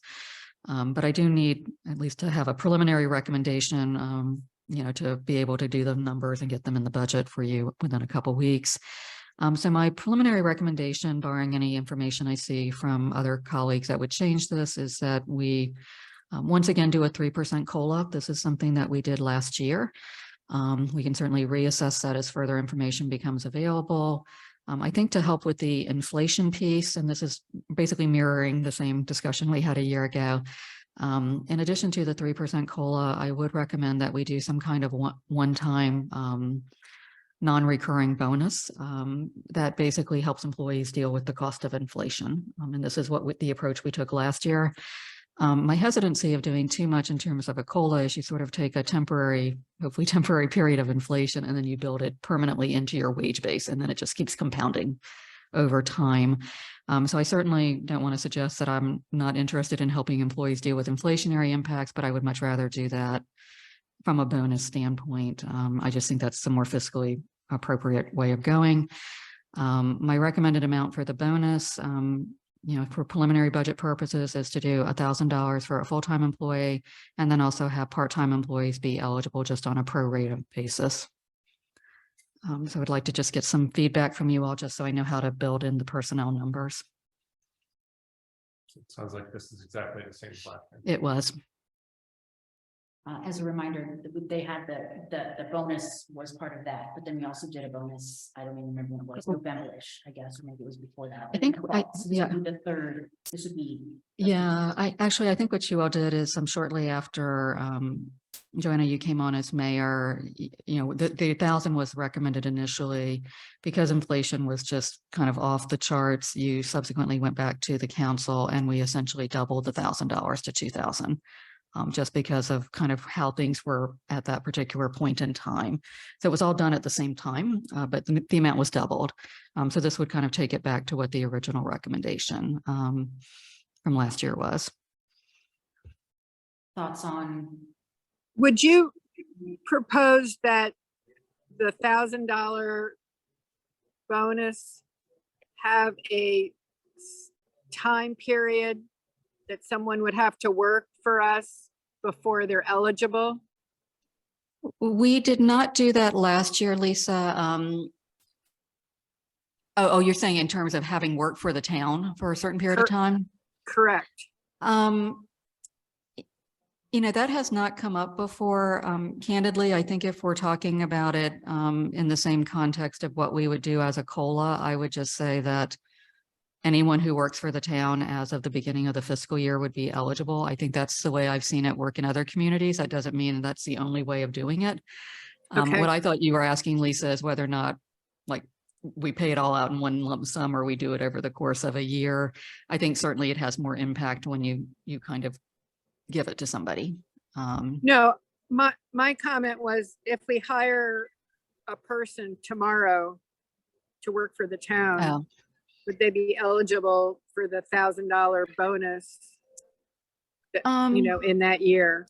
Yeah, I have seen that in some cases where Westminster, my previous employer being one example, when they were doing their cost of living increases, I think it was Westminster, you had to have worked for the town, for the city, for at least a period of, I think it was like 30 or 60 days before they would do it. I don't anticipate that that will be an issue for us in the coming months. But Donna? let me take her hand. Thank you. Regarding, it's called a one-time bonus in addition to the COLA.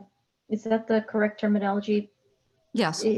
Not to be overly pedantic about it, but bonus, doesn't that usually indicate it's something that is earned? Yeah, that's a good point. Sometimes we could call it a one-time payment. I'm trying to remember what terminology, Donna, I used in the budget transmittal message. I'm not married to bonus. I think the idea was it was a non-recurring one-time payment. No, I understand what that makes sense, and I agree with the premise. I'm just making sure that for reference and perhaps anybody's questions, it's called what it actually is, so that there's less. Yeah. We can preempt any confusion. I'll change the terminology before it comes forward in a couple of weeks. Thank you. How does everybody feel about the 3% cost of living adjustment and $1,000 bonus? Is that the direction that we want? I mean, just because we say tonight that we want that direction, that doesn't mean that that's necessarily what we're going to adopt. We can, we can talk about that later, but just to make sure for building the budget. Right. So as a starting point, is that a good place to? I think that's a reasonable recommendation. I'm fine with it. I'm good with it. Okay. Thank you all. Find out my COLA. I agree. And moving along, I'm going to turn this over to Kayla so you can hear a different person than me. This is talking about our proposed new website provider. Thank you, Barb. For those of you who recall the last meeting, we did reference that we were having some website functionality issues. Just to kind of recap, we have noticed some issues, particularly with the residence portal. In our current setup, the residence portal is done through Granicus's website user account feature. Some communities use that as kind of a restricted area for staff to have access to certain documents. In the town of Garrett Park, we use it so that residents can make their own reservations for town hall, can look up information, can access the directory. It's a pretty important part of our digital footprint. We've been encountering issues with people not receiving email notifications of, hey, you need to change your password, or hey, here's how you set yourself up in it. Elizabeth and I have both at various points in time during my tenure here attempted to go into the system on the back end to add in people who are having difficulties. We have been frequently unable to do so. I have flagged the issue several times with Granicus support staff. In the meetings I've had with various Granicus staff members, I have brought it up. They do not have a resolution path forward. They do not have the capabilities to help us do it on their end. And we had a situation with someone moving out of town. Normally, a residence portal is restricted to active current residents, so that you don't have people who are moving out who are still, backdoor booking town hall for zero fees or hunting down information that they realistically shouldn't have. Granicus does not currently provide a tool to remove someone if they have a website user account, aka if they have an account in the residence portal. That is very surprising and concerning to me. That is a standard feature to be able to disable account access when people move on, whether it be moving away from the community or for locations that use it as a staff portal when people change jobs. But perhaps the bigger concern I have about our existing website setup is related to money. We process online payments both for town hall and also for building permits and the like. Those permits are currently routed through PayPal. We, in our setup with Granicus, did not have an online payment processor enabled. That is something that I strongly urge you all to seriously consider when you think about allocating the funding to move to a different provider. We are seeing a rise in municipalities being targeted for, I don't want to call it cyber ransom, but I lack a better description. And having PayPal be our payment processor for official town business, one, leaves us vulnerable, but two, is also unusual and concerning. Barb and I were speaking about this earlier. We are unaware of any other municipality that routes their permit payments through PayPal. And generally, when you're the odd duck out for something like that, it means that you potentially have a pretty serious vulnerability. Part of why I brought forward the proposal from Revise is because Revise does do integrated online payment processing through Stripe is at least one of the providers they work with. I believe they have a few others, but it would be a more secure, more internal function. And they also do have the ability to integrate a residence portal and give staff some control to, if need be, assist people who move into town with getting set up if they have issues, but also if people need to have their access removed because they are no longer a resident. So in the cost memo you have for this, I recommended allocating $15,000 in the FY24 budget, but I also requested authorization to begin working with the staff at Revise on getting the new website set up. The reason I am asking for that authorization to start work now, rather than delaying until the actual beginning of FY24, relates to our existing contract with Granicus. As covered in the memo, we did not originally start with Granicus, we began with International Vision. They were bought out over the course of several years by Granicus. Granicus is focused on providing municipalities with websites, but they tend to be more the City of Rockville, City of Tacoma Park, Montgomery County. When you have that population density, the features and the packages you need, and the price tag that comes with it is much more sustainable. When I began speaking with Granicus about what are our options to improve website functionality if we stay with you, kind of the low end of the cost was the one-time cost of $9,000 and a recurring annual fee that started at $13,500. That is a significant amount to be paying when there are other vendors in the local government digital sphere who can provide similar or better products for a much more palatable cost for a municipality of Garrett Park size. And a whole lot better service. And a whole lot better service. I had one meeting rescheduled 4 times with Granicus, always initiated on their end, sometimes rescheduled less than an hour before we were scheduled to meet. For pre-planned meetings, talking about contracts, talking about, overall year-end strategy. It's annoying, but manageable. If we were to ever have a crisis issue with the website, that lack of response would significantly hamper us, and it would be a concern. When I spoke with Revise municipal clients who had made the switch, they did frequently remark on the ease of access of getting a hold, not only of their sales team, but also their ongoing support staff. The one other thing I do want to flag about making the switch to Revise and when payments would be due. Our current contract with Granicus is set to renew on June 28th. We are required to give at least a 30 days notice. Given the difficulties in getting a hold of the appropriate staff members. The longer time we give for staff on our end to contact Granicus staff to make sure that the message is received in the appropriate time frame would be appreciated. We also have the opportunity, if we go with a pre-built kind of ready-to-use template, to actually have this new website up, running, and ready to hit the ground running once Granicus kind of hits the off switch. We can do it in a way where Revise will bill us in FY24 for the work that starts now. They are very used to doing kind of delayed billing, because again, when you specialize in municipalities, sometimes calendar years and fiscal years don't line up the way you'd hope. I'm happy to answer any questions, but I think I've hit most of the history and most of the rationale behind why we're asking to make this switch. So the question isn't, can we make the switch? Like, you know, we're gonna make the switch. It's just whether we get it. Well, no, maybe it is, maybe the question is. Not like there's any reason not to make this switch, I guess, right? So it's one is the appropriation, the allocation for the ongoing, or for the new website, but it's also kind of a, It's do we kind give of you permission to get started on it now? And we need to hit the ground running. This is kind of an important timeline now, or timing to approve it so that they can get moving.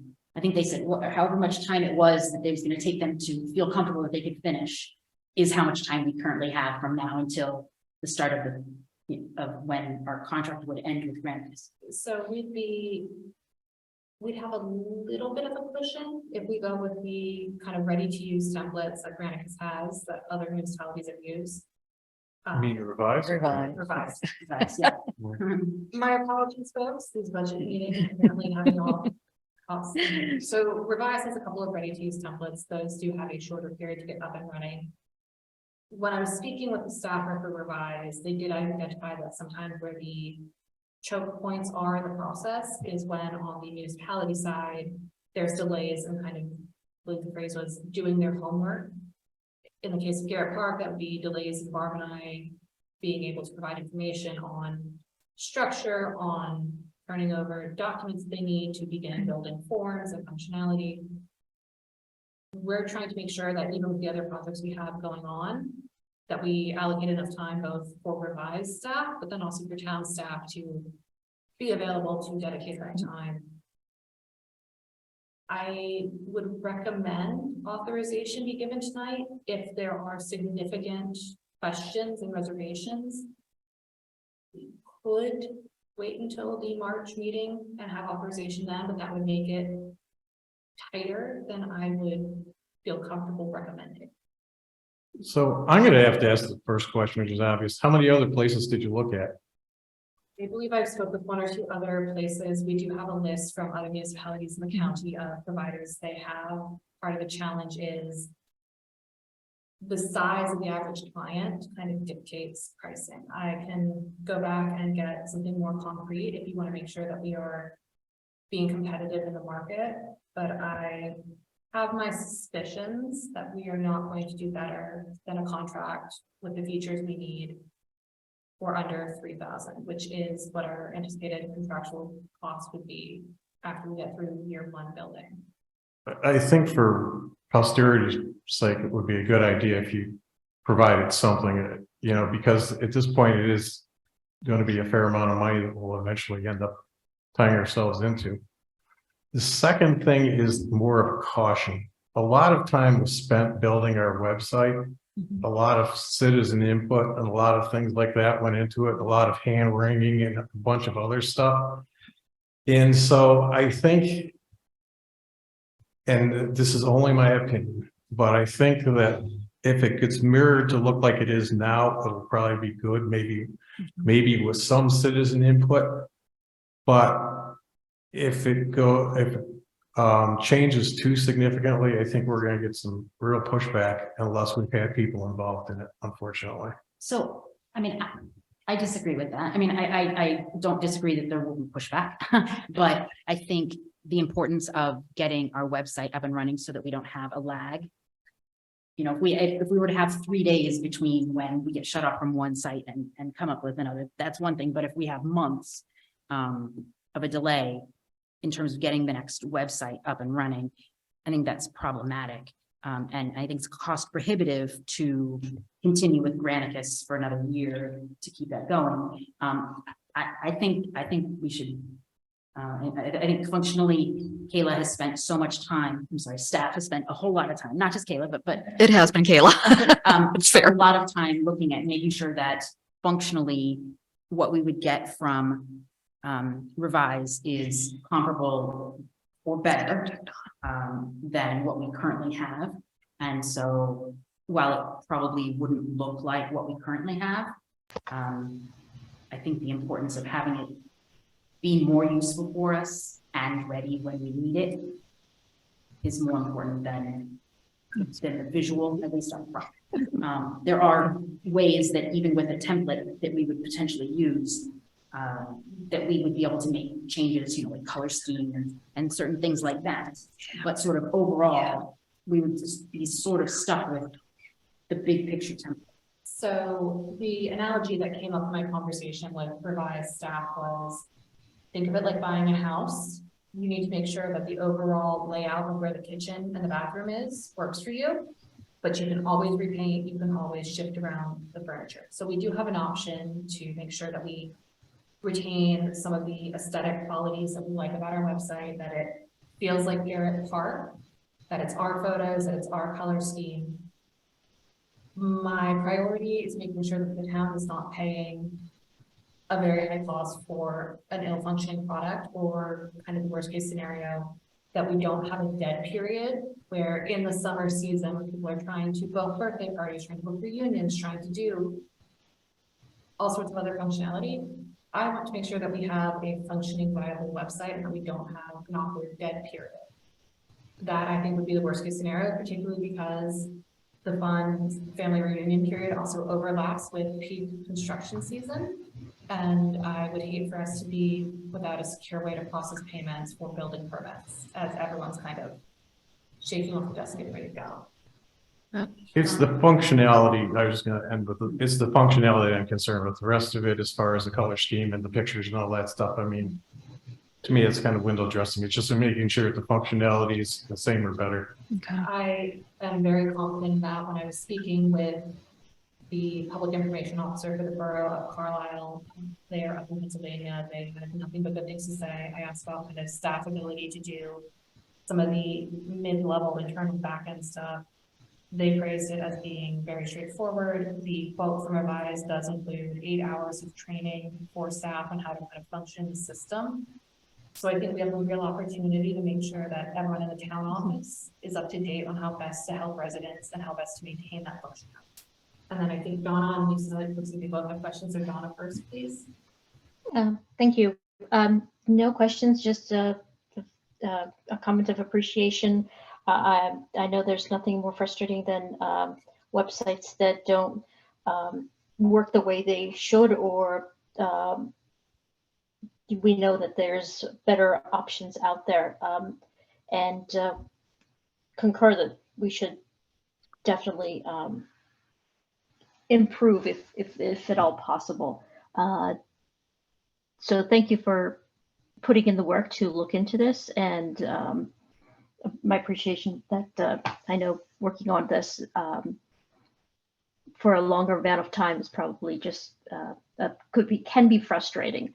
I agree that the website should and can be improved, and want to add that since the original website was created, there have been leaps and bounds when it comes to this part of our regular everyday. And I know that there are tools and apps and website related setups that make it a piece of cake. So my support totally. Thank you, Donna. And I do kind of want to reiterate, you get that park folks are incredibly independent, and to make sure you have the tools to do what you need to do. And this is part of that. Lisa?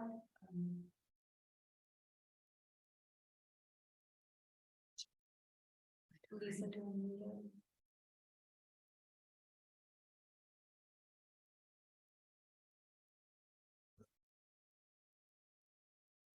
Lisa? Lisa, are you still there? You're muted, so we can't hear you if you're speaking. How about now? Yeah. Perfect. Okay, good. So 2 questions. One is, can you send me a link to one of the company's websites for a similar municipality? So so that we can just see what the site looks like, how it functions, just to get a sense of what the templates look like. That would be helpful to get a link to just look at one. And my second question is, can the functionality include some ability to poll residents and get their feedback on surveys? Because right now we do it a variety of ways and it's very cumbersome. So to answer your questions in the order you asked them, I can absolutely share some of the templates that were provided by Revise along with links to client websites. Revise does actually have, I believe, 5 templates that you can work in. When I send that email out to all of that document, it will be with kind of the reminder, look at where the information is, because we can change the color, we can change the logo. There's one template that has a really ugly shade of green on it that I personally don't care for.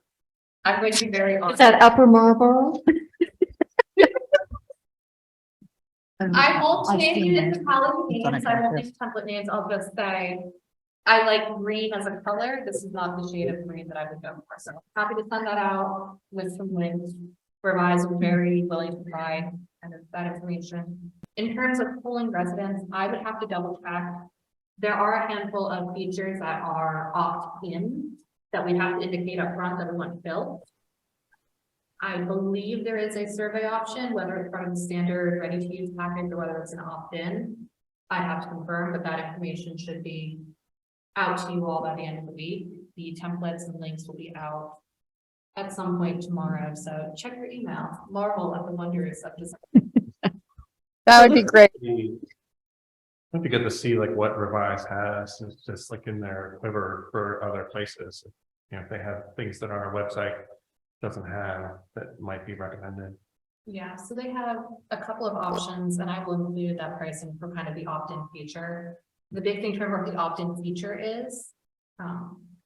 In my recommended budget allocation of 15,000, I built in the online forms. That's to help handle the actual processing of payments. Mhm.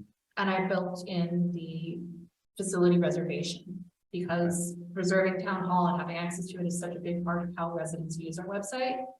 Those 2 were kind of non-negotiable. If there's an interest in doing the other ones, I can send it out. But that kind of circles back to is council comfortable getting authorization to start now, or would you prefer to punt until the 13th? If you choose to punt until the 13th, I would really strongly urge everyone to, by the end of this week, turn in any questions you have so I can make sure we have all of your questions answered, ready to go. Again, my concern is that if we aren't careful, we're going to hit a really bad time snag, either on Revise's staff end or on the end of Barb and I as we try and handle some other projects. So I'm glad that you're going to send around examples of it. I don't think that we're going to be in a position where it says, oh, well, I kind of like this, but I think it should be on the left side of the page. Like, I think there's sort of an acceptance that if we move forward with a template, maybe we, as a group, decide on which of the 5 templates to go with, but that broadly speaking, it's not that we're going to be stuck with what we have, but we're really looking at what functionality we want to have. And so we're not opening this up to say that we want, this thing bigger than that. At this point, it's just maintaining continuity. Yeah, I think that's fair. I do want to clarify a couple of things related to the procurement process here. So if I'm understanding correctly, because this is below our procurement policy limit, we are not required to put it out for bid. Is that correct? that is correct. Okay. And so we have the discretion to do a sole source, but you did do at least 2 vendors detailed quotes, right? Yes, Yeah. so Granicus was one who gave us kind of detailed breakdown options for what could we add, what could we build if we stayed with them.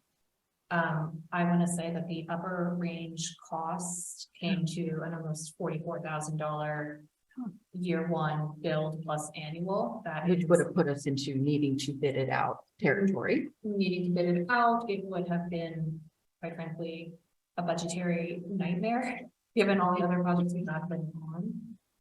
So when I focus more on kind of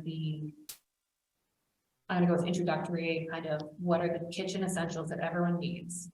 You always need a good knife. You always need at least one pot, one pan. My apologies for subjecting you to my analogies tonight. I'm really just on a roll. Looking at that as kind of an apples to apples, that's what kind of led to the revise had a more robust package at a better price point for what the community needs. While it was within the procurement dollar value, I did want to make sure, because it is such a public facing part of town. sure. Yeah. It is something that council needs to kind of say, you're at peace with. I'm not asking you to love it, but be at peace with making this change. And one more clarification. The town has a distinction between the IT services that we have Correct. that are Yes. IT services generically, cybersecurity, that That's all. is separate from the website. Separate. Correct. Okay, 100% correct. I'm comfortable with what you outlined. And just a couple small questions too.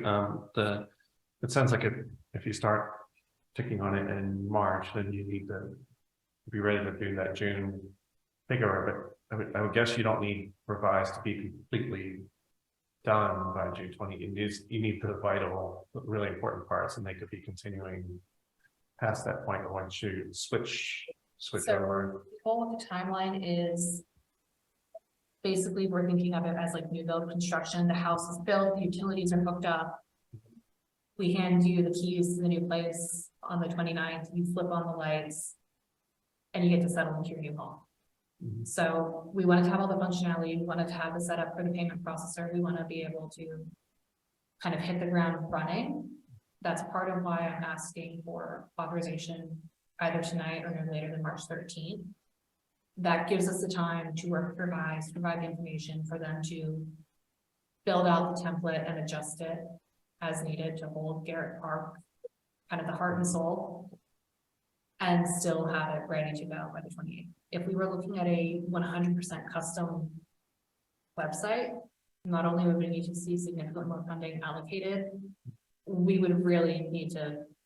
Yeah, I don't think anyone's asking for that. Yeah, it's more my thinking like if they can get like 80%, say there's something doing 80%. 100% ready by the 28th. I think if we get to, let's say, the election in May, and we're not at least 70%, at that point, that might be a conversation where I bring in Barb and we sit down with Revise and we say, how do we make sure that we're functional come the 28th? And what's our timeline for getting ourselves all the way together? I don't anticipate us having that conversation. The municipal client references that I checked did say the projects were done on time, particularly for those who were truly using the ready to use. We're not starting over either. We're mostly just migrating a lot of information. Right. So And then the other question was, like how do edits over time work? Is it something where like, say we have, I know there's some things on the website that are sort of opinion, like if things are corrected over time or added to, there's more information, like how does that work? Does somebody in the town do it? Like, I think there was like a webmaster. So But I'm that clear, would it's- kind of come back to me. So as it Okay. currently stands, if Barb, when we were updating the Yandle Grove information, Right. that was something where I went in, I added information, I added documents. I would continue to have that functionality, and staff in general will continue to have that ability. So let's say we decide, okay, you know what, we really need to break out a whole separate kind of holding space for variance information. They're picking up, we have so many questions, we need a dedicated FAQ, and just kind of here's how to get a variance in Garrett Park and not cut your hair. Mhm. We would have the ability to kind of build and add that. Okay. So- Then we'll for you. Okay. So I was trying to find out, like, it's not like you don't have to rely on, have to No. go Yeah. through. No. Okay. So that's part of why Revise includes that 8 hours of training as they near project completion. It's to make sure that kind of the training wheels are off, that municipal staff can handle kind of the routine or semi-routine things. We would still have access to their support network if, let's say, something catastrophic happened. Mhm. But a lot of the more routine day-to-day stuff we'd be able to do, and that would be beneficial, because we know the town, we know when to say, Barb, I think that information's a little kinky, can you double check for me, please? Yeah. So are you all comfortable? Jerry Lee already said she's comfortable with getting started on this and budgeting for it in the next fiscal year. Everybody else okay with that direction? I think it's a good. Yes. idea. I'm good. Keep it rolling. You're Yeah. okay with it? Okay, all right, good. Okay. So I want to point out that the time is 9:03 and we still have a fair amount of work to do. So I'll keep it moving. let's keep rolling. Yep. Okay. So I'll just kind of touch on this. I think, so basically, in calendar year 2022, I hadn't, obviously hadn't been here very long. I was trying to go through and look at past history of the town's expenditures for paving, other activities. Basically, I had reached out to Clark Azar and basically had them kind of give me some background. As part of that discussion, I had asked Jason Azar, hey, when was the last time that you all assessed the town's condition of the town's pavement? And also shared with him my interest in maybe examining a transition from asphalt curbs to concrete curbs and how that might take place. Obviously, anyone who looks around town, all it takes is one big hit of a snowplow and your asphalt curb is toast. So basically stemming out of that conversation, I signed a work order with Clark Azar to basically do an assessment of our road pavement and also kind of with an eye to looking at our curbs. A copy of that report was included in your agenda packet. So part of my thinking is just trying to get an idea of looking beyond FY 2024. What are we looking at in terms of necessary infrastructure work? What might that cost? Just to make sure that as you all are considering, where to put funding in the capital budget, that we actually sort of have a basis for what we're doing in this one area. So the report is included in your agenda packet. Overall, what that report showed is that our town roadways and our curbs are in reasonably good condition. Clark Azar is recommending that we do some work in FY 2024. They specifically are recommending that we repave portions of Keswick and Shelley Court. We do some patchwork near the Claremont Avenue, Oxford Street intersection. That there's a patch also near kind of the intersection of Keswick and Oxford. And then they've identified a couple areas where they feel like we can do curbing work. They are generally saying that we should be having the curbing kind of track the pavement work. That has a price tag of about $120,000. And then once we would get through that work in FY 2024, we probably have about a 5-year period where we really wouldn't need to do any work. Or it's not anticipated at this time. Obviously, weather conditions, utility cuts, there's a lot of things that could change that. But I think what we would need to do in that kind of intervening 5 years is, really make a systematic decision to set aside funding. So when we get to, FY 2029 is that we have the necessary funding to do the work. I think as we talked about earlier, this idea of taking specifically our highway user revenue funds in part and restricting those would go a long way towards helping us kind of start building that reserve. And we certainly have a decent amount of money sitting in those accounts now.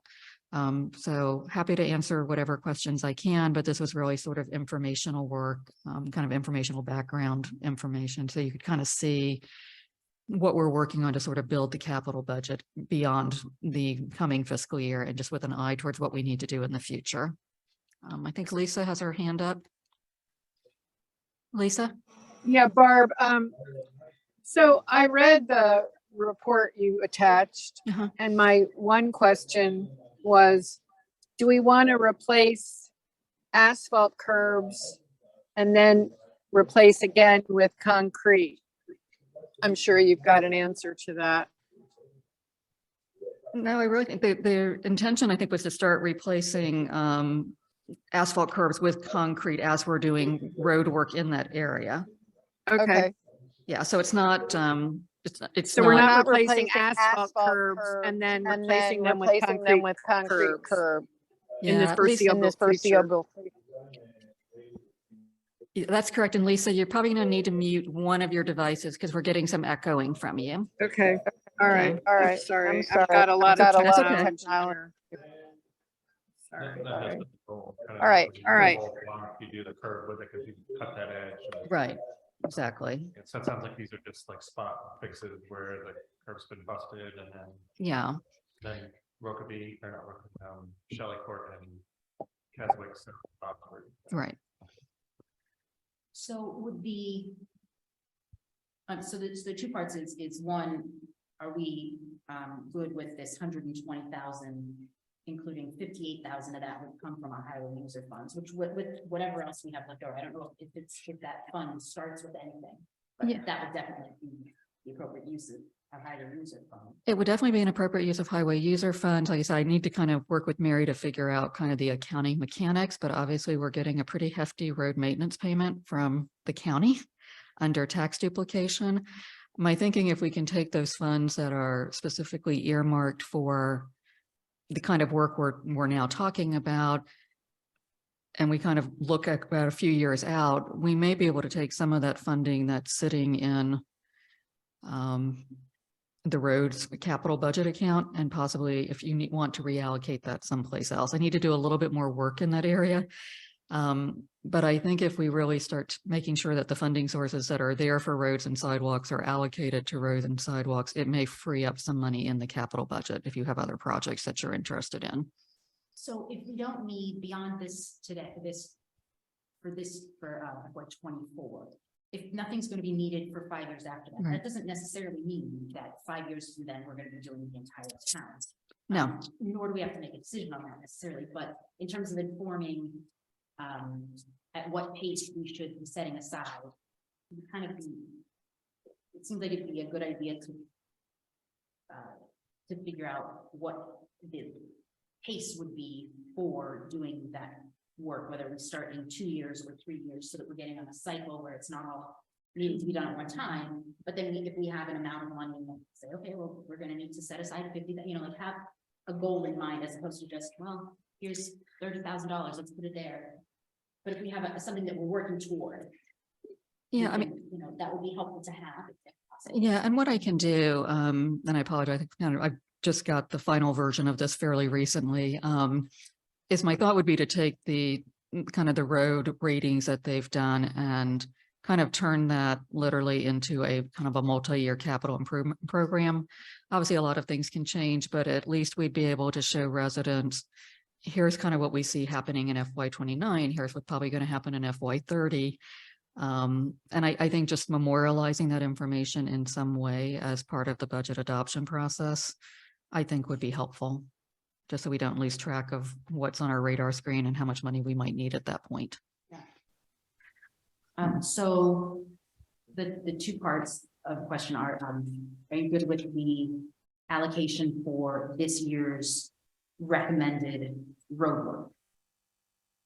That's the first question. And then the other part is coming up with a strategy for starting to save with particular jobs in mind down the road on a capital basis. Are those two questions? Those are, yep. Thoughts? I'm good with the part A for this year. Shelley Court was rated a 6 before, so I was kind of surprised it's a 5 now. That one, the end of Rokeby jumped in line a couple of years ago, and that one was down ahead of Shelley. But I would support attention on this. I think Keswick is probably even worse than Shelley, and I love the idea of doing something where we start having that longer term plan. I think there was a ton of work put into getting the roads from, like, I heard they were pretty bad, but before I moved here in 2009, Hans Wagner, I think especially worked on this for years to try to get a lot of really chopped up roads in pretty good conditions. I think it would be great, and it's something I suggested like 5-ish years ago to do the same, exactly that, to see like if we know like a lot of these 3s are gonna become 4s and 5s in 8, 10, 12 years to start kind of planning ahead for that. So yeah, I'd love to see that.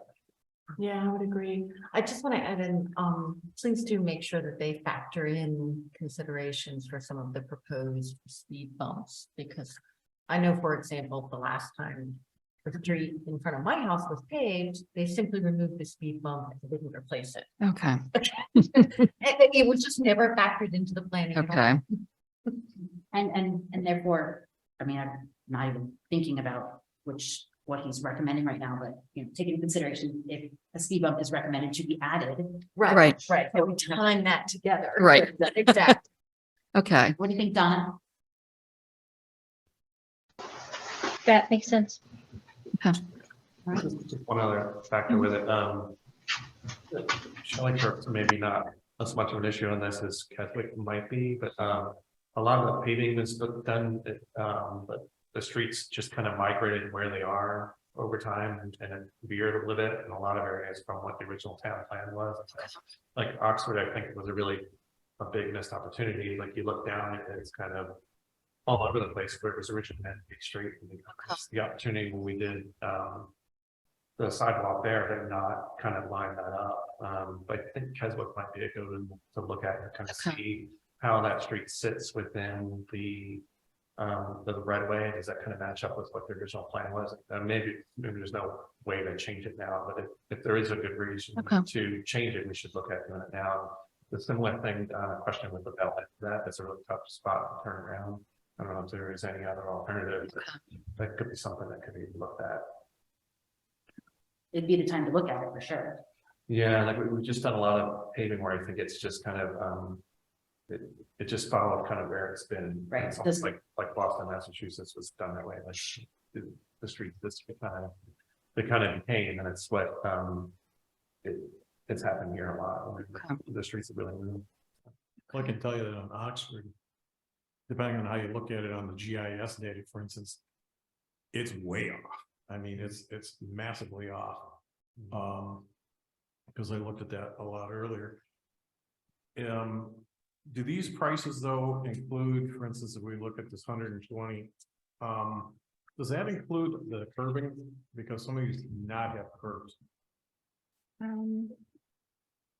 it includes the paving work. The curbing is only the areas that are mentioned on pages 3 of 4. So it's the bad curbing in front of 11005 Kenilworth, 11026 Kenilworth, the corner of Albemarle and Rokeby, and 4709 Argyle. So that means that they would repave but not put in new curb. Basically. That's my understanding, Phil, but let me confirm that with Jason. Is there a specific street that you're concerned about? No, area? it's just that I was thinking that if we're repaving, I would think you'd want to do the curbing at the same time, but yeah, I mean, otherwise you're chew up the road. I mean, you can do it for sure. Normally we do it, but let me just confirm that 120,000 includes that. The other thing was, now, when I looked at the price, the numbers here, for instance, I see on the grid here, I guess I'll call it, like a 4. attachment 4, right? Right. Not the letterhead, but for instance, it says Rokeby to Argyle. Argyle to Waverly has got almost $110,000, but we're looking at a slightly different piece to be redone, I assume. Are you talking about Rokeby, Phil? Specifically? Yeah, starting out. Yeah, so the way they had handled Rokeby is that there's certainly a portion of it that's in very bad shape, and many of us probably drive that fairly often. The rest of Rokeby actually was in good condition, so they were suggesting deferring that one section of Rokeby until the entire street was done. Okay. I'm hoping I'm answering your question, Phil. I think so. No, I guess it's Shelley Court. That was 49, and Keswick was 49 also, or 40, I'm sorry. So I guess when I look at I looked at the prices, and they just seem to be different. I just want to make sure we've got enough money, that's all. I think so, but I will double check with Jason just to make sure. You see what I mean? Yeah, I mean, if you want, just call me tomorrow or something. but yeah, I'll do that. I just want to make sure we have enough money, because it seems like the numbers are different. Now, maybe they're doing less. But I just want to make sure we got enough money. Okay, that's all. yeah, I'll give you a call tomorrow, Phil, if that's okay. That rotary block is probably twice as long. Yeah. As the other two blocks.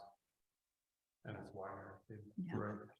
Lisa, you good with this direction of doing the recommended work for 2024 and then sort of looking at a systematic way of addressing future needs that we're saving for it?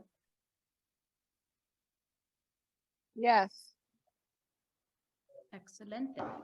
I'm sorry, I apologize. You just broke up. Could you please repeat that? It was the same question I asked you, which Yes. is wanting the direction, the broad direction that we're going to take this initial budget document to do the work that our engineers are recommending in 2024, fund that, and then also start looking at how to save up to be in a good cycle for addressing the future needs. Now, one thing we did do in Understood. the past was about every 2 years, we would redo a group of roads or portions of it. Okay. So we just we moved around town, but it was basically you do like a couple blocks of one road, and then you maybe do a couple blocks to another, and just that was a continuous cycle. So they're always Stay in redoing good something. shape. Okay. I think we're good with this, Joanna, so I'll move on. Is that okay? Yeah, Okay. but we're sticking with operational side kind of stuff, or no? I guess it's- I was just going to kind of as a reminder, as you kind of consider the budgets, I'll just do this really quickly because then it's your discussion. There's a number of capital projects that are sort of kind of at various stages. And I guess I just wanted to remind you all very quickly as we run through these, we have funding in the capital budget for many of these projects, but they're estimates. So I guess just don't be too ambitious if you start adding capital. So we have the new post office entry doors. I'm hoping to get the historic area work permit filed for that. And there's a very long lead time. We've been advised by the supplier. Penn Place exterior painting needs to be done. That's long overdue. The camera installation project that you're all familiar with, Yandel House demolition, work at the community center, repair of the wall adjacent to the pool, the Penn Place alarm system replacement, town office renovation, town hall renovation. So these are all things that are in kind of various stages of where we're at. And as I said, my cautionary note is just that we do have funding in the budget for all of these projects, but they are estimates. And so obviously things can evolve, and estimates, we've done our best to come up with good numbers, particularly in the adoption of last year's budget and in the mid-year budget adjustment. But I think we should view those numbers for what they are, their estimates.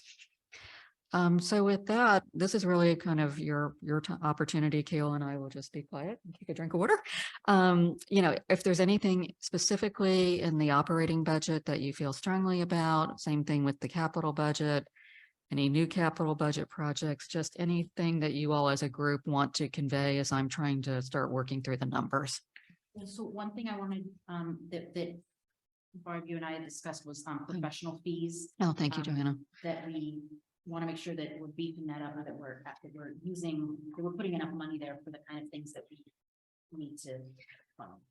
Yeah, and I'll just add on, one of the comments I had made to Joanna is just that I remember very early on in my tenure, at some point I had kind of reached out to Ron Bolt, and my sense is that the town may not have been using him as frequently as perhaps we should have.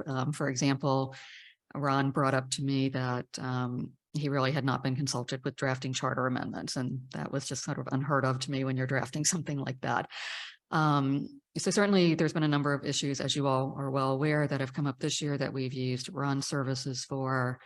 I think just trying to make sure in our professional fees that we have adequate funding. There's always something that comes up, such as kind of working on, some of these traffic control measures and just making sure we have adequate funding. So I'm kind of sorting through those numbers now. But as Joanna alluded to, I think we'll, continue to need kind of robust professional fee funding as we go forward. So with that caveat, I guess just what's on your mind and anything you all as a group want to share about the budget. I was wondering, do you think it might be possible over the next few months? I don't think it's something you could do in time for this Mhm, budget sure. cycle. I'm just gonna state that out front so you don't misunderstand. Thanks, me. Shirley. I do think it would be helpful in terms of our budget planning if we could get to a point where we maybe attempt to lay out, even if it, we know it won't be exact, but a general project plan milestone chart for each of the short capital projects we currently have set aside funds for and stated that we want to move forward with. Right. We're currently in the progress of moving forward with, because I think it's hard to plan for how many or which project we can add to the next budget cycle priority list when we're not sure we can complete the work we currently have, Yeah. given, town staff resources to manage projects, committee ability to provide support intermittently, et cetera, et cetera. No, I think it's a valid request, and candidly, it's an appreciated request, because I think this group has a very renewed energy, I think, about getting things done. I think Kayla and I are doing Kayla looks like she's going to take a nap as I say this, of trying to keep up. But, there are day-to-day things that we're responsible for doing as a staff outside of projects. And I'll use an example. And the feedback was very helpful. The Yendel RFP has been through legal review, run Bolt very appropriately. I was struggling with what to do with the trees, given the conservation easement. And, none of us are demolition experts. So it's sort of like, do we tell a contractor that they can't basically take any trees down? And how do we sort of do that dance between the conservation trust and not knowing what the demolition contractor will want to do? That RFP has been in with the one issue of trying to how to handle the trees. And I've been in touch with Phil Normandy about that. It's probably been sitting because of the press of other business for probably over 30 days with just that one issue to get done. So I think it would be helpful for you all to have an idea of where things stand. I think it would be also equally helpful for staff for you all to have that understanding. Just because I think there is a lot going on right now that we're trying to juggle. And I think having that document prepared, and Joanna has also been sort of talking to me for a long time about wanting to have some tool that you all could have available, would probably also help you all as you're thinking of new initiatives or new projects, kind of assessing, do you want to add something? And if you do, what gets slowed down? So that we're all sort of working on that together, because certainly Kayla and I want to spend our time on the things that are most important to you all. So yeah, we can certainly try to do that. And Joanna, I think we have a standing lunch date or something to actually talk about that. So you all seem to be on the same page. All right, I have two other points. One, I know we're just about to embark on our actual execution of the compost pilot, but I would like to propose that we fund Okay. in the next cycle at a minimum the same amount for the next year, Okay. perhaps a bump up if we can afford it, Okay. assuming that the pilot is successful. We won't know for sure if it's successful, but by the time we pass the budget, we might have, we should be embarking on the full launch, and we'll be raising expectations that it might be available in the following year. Right. So So that's one. my understanding of that is that the pilot, while we'll be gathering people, that won't actually be in effect until the next fiscal year actually almost starts. So the funding that we have allocated for the current fiscal year kind of roll over without necessarily adding anything to it. Is that approximately ish? So this fiscal year ends in June. Right, June At the 30th. end of June. Because of the timing of when the RFP went out and when we're going to be able to sign that contract, announce it to residents and get the information we need for sign up. I believe we were talking, was it April 1 or May 1 that we said we wanted to, That was June 1. and then in June. We have some lead up time. We obviously need to do some information. I have had one resident who called into the office asking kind of, did she miss it? Is there a limited opportunity? I did tell her to keep an eye on the Google and the town website in the coming months for information on how to sign up. I did emphasize that because it's a pilot, we don't have enough funding to do everyone at the, and by everyone, I mean every household in town. We did speak with the only bid that we received. There are 6 active compost proof clients, 11 inactive. So we do have a lot of room to potentially get people to try out this pilot. And I believe the current discussion between myself, the mayor and Jeremy was how much capacity do we have? Depends on how much we contribute towards the cost of the monthly subscriptions. I believe the information is towards doing 75% of the monthly cost per household for the 7-gallon bin, which is the smaller of the 2 sizes, and have the resident contribute the other 25%, plus put out the $20 initially to buy the bin. Obviously, if they want to, as a household, do the 12-gallon, that is on them to fund the difference. Because we have not yet put that information out there, we don't yet have even a preliminary assessment of how much appetite there is. Yeah, so the question is, will we be able to advertise it, sign people up and have 1 or 2 billing cycles that we might spend some of the current budget this year? This calendar year, we should have a couple of months of data. If we're aiming for a June 1, everything kind of starts, people are putting out their banana peels in the appropriate buckets. So we should have at least 4 months of data, if not a full 6 months. My understanding is compost crew collects year round. I think we're also going to hopefully, by the time we hit June 1, have some preliminary data of how many people responded and accessed the sign up. However, we choose to receive the sign up, that is still being developed by staff. If we have to potentially turn people away, that's going to be an indicator, but we don't know that yet. For all we know, we can put it out there and we can have towns say, I prefer to compost at home in my own stuff, or no, thank you, this is not what I want to do. We don't know, so that has come.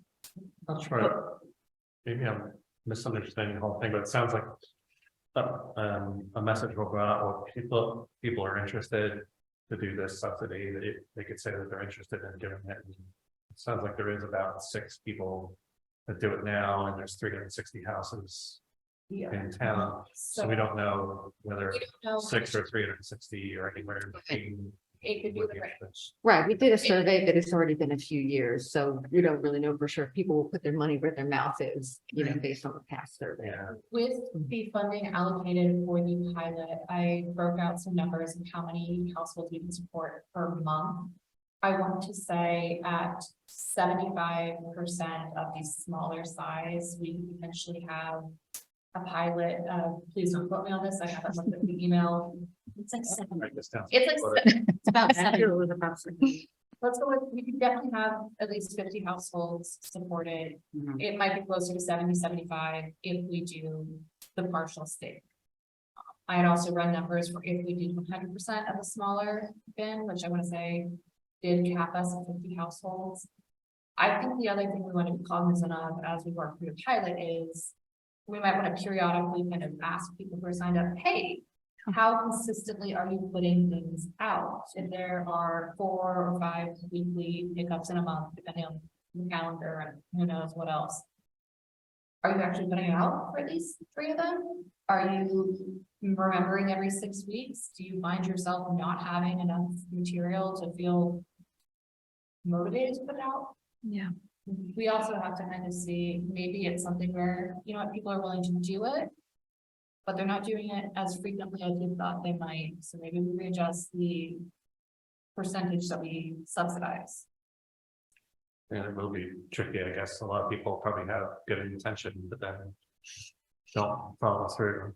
And Right. It sounds like the town will be paying for that 75%, whether you do it or not. Yeah, Right. exactly. But that is also the reason for the town only subsidizing 75%. I think people will be more likely to use it if they are paying a portion of Yeah, it so. themselves. If they sign up. Okay. You know, that might deter some people from signing up at all, but I do think that people, I don't want the town to pay for it and have people sign up and not use it at all. So that's why I'm Yes. proposing that we subsidize. So I guess I would just like to propose, I don't want to dwell on it tonight, that we put a line item in the budget for it to continue. We did go through all the trouble of getting the RFP out. We will be able to run a pilot, but we will need to fund the pilot to continue on since this is an operating line item, not a capital one that would go over automatically. So we'll just need to be able to fund the estimated number of houses for the next year. So just want to get that on the, a mark out there for that. Last thing I wanted to suggest, I think we've talked about for a number of years, having enough professional services for the town code to be reviewed and all put in one place. That's happening. That's already going. It's going on now. Oh, Yeah. great. Yeah, actually, To hear that. yeah, that was something Andrea had done some research. I signed a contract shortly after I started. I did get a email from the editor assigned to us that I should have a draft soon. So we'll have a certain period of time to kind of review it, and then they'll be asking for us to adopt it holistically. Yay, so we don't Yeah. have to fund that this year? Yay, thank We'll you. have some ongoing costs because obviously as we adopt ordinances or make changes, they'll publish those, but yeah, it should be, it's moving along. Great, So. thank you. That's all I had. Well. Who wants to go next? For anything that we haven't already discussed. I've got two things I'll go. First is it possible to start breaking out the professional fees? Like just having a line for engineer, a line for attorney? I mean, if you're interested in that, I do track those myself to help with budgeting purposes. If we did it, Phil, it would probably be more subcategories that get rolled up anyway in the chart of accounts. But if that's information you all are interested in, last year in doing the budget, I went back truthfully about 4 or 5 years, just so I could track it myself. And obviously I track it throughout the year just to see if we're going to go over. So if that's information you want, I can send that to you. Yeah, but I also think it would be good though to have it on, if we get as a subcategory to, because I mean, it is starting to get to be a bunch of money and, you know, as we go forward, if we're gonna use the attorney more, I think it would be good for people to see where that money's going to, because it's gonna, professional fees gets to be kind of vague. So you want it to be specifically split out in the financial report that we did each month? Right. Legal and engineering things. Yeah, legal and engineering. Legal and- Too biggie. Yes.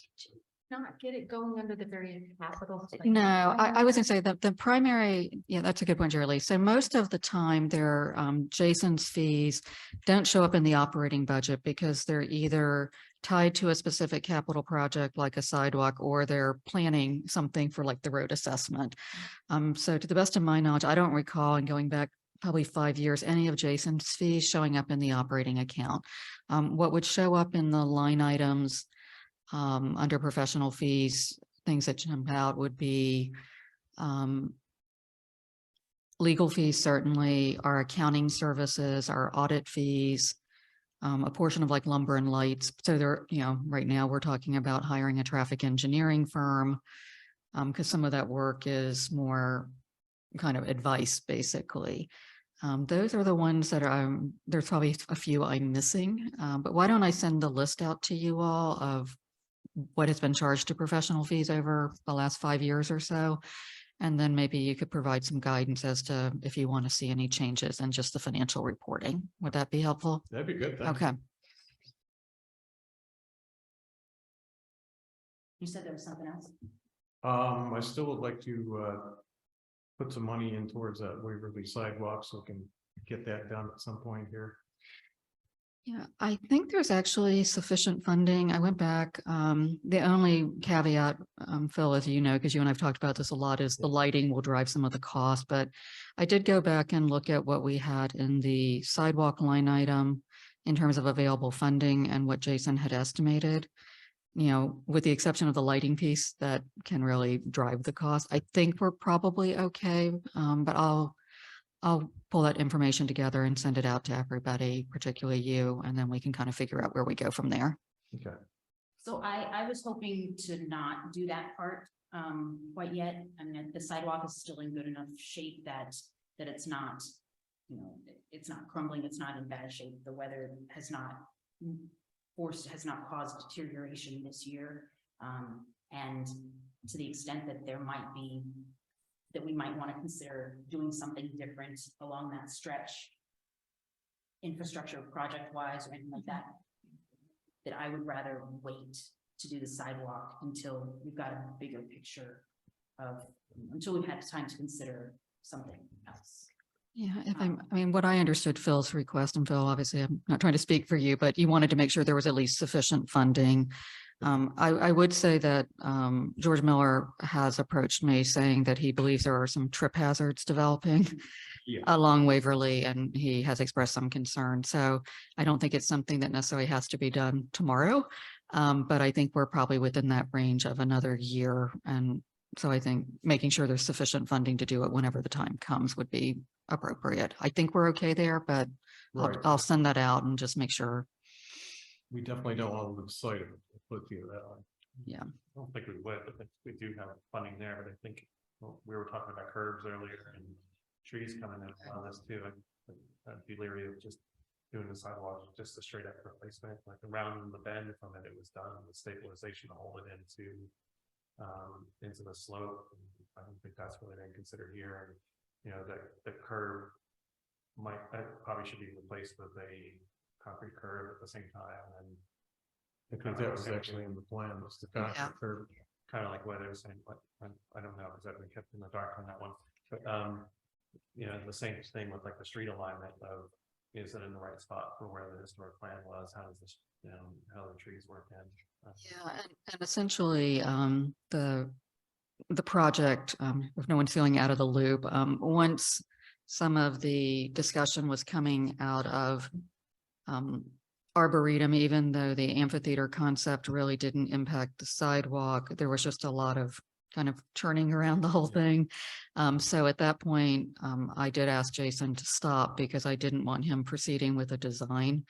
So we're certainly a far cry from actual, you know, design, construction drawings ready for bid, because it's been on hold for, I don't know, Phil, 6 months or more, roughly.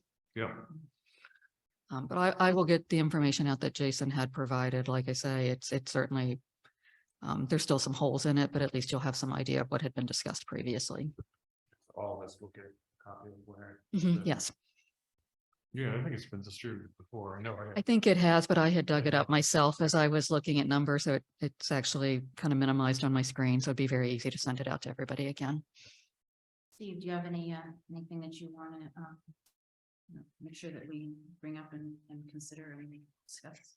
I had some bigger thoughts that I'll hold because I feel like it's much too big of a discussion and it's not really right up for now. But I feel like a lot of the things that we have are already kind of cooking, including studies to kind of find out with more cost certainty on some things could be and what they're going to cost. I feel like we've got enough to really expend pretty much all of our budget. And it's possible that something that wasn't on that screen comes in and becomes a higher priority. We can defer some of those projects later, but I don't feel like we have a shortage of projects. I feel like kind of carrying on with getting that further information this year. Yeah.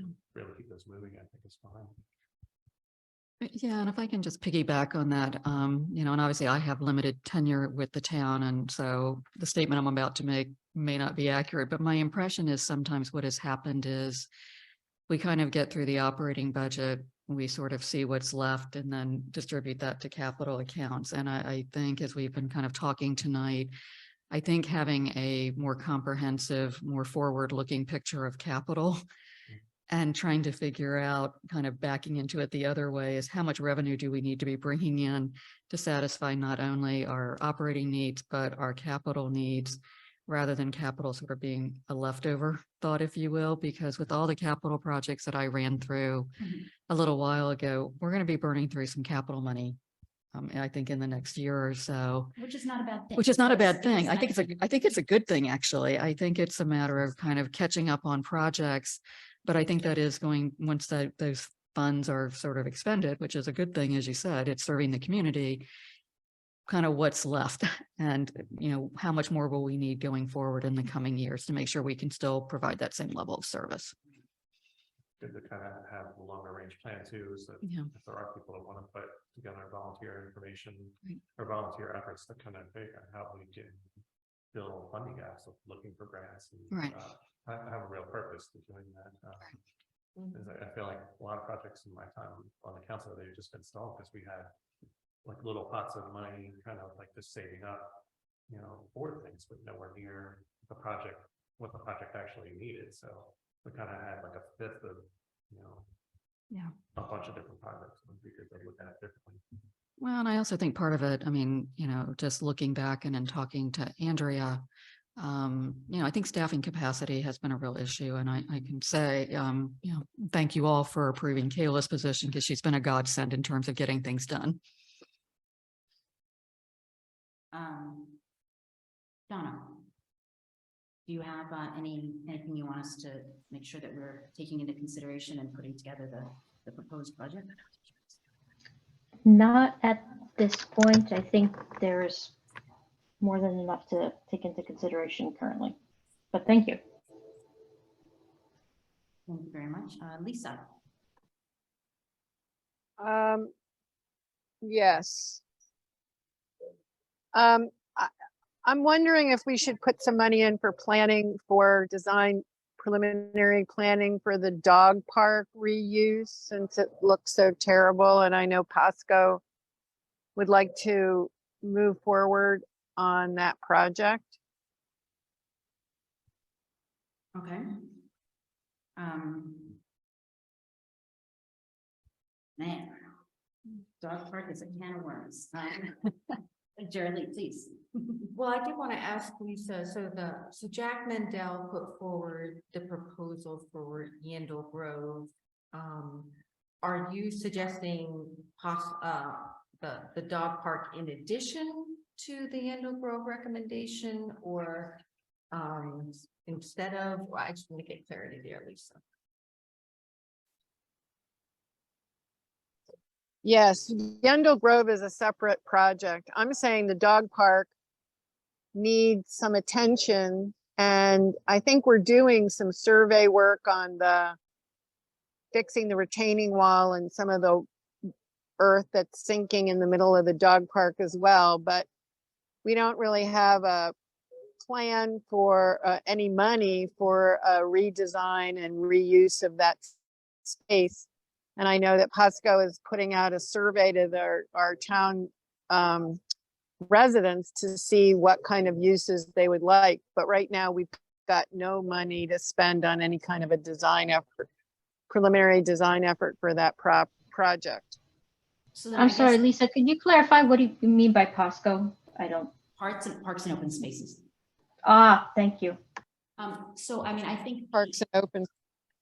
I think that the question is bigger than just how much money we should put aside, but do we want to do that? I mean, there are that list that Barb had, and feel free, Barb, to put it right back up. Sure. It is, we have like 8 or 9 very expensive things coming up.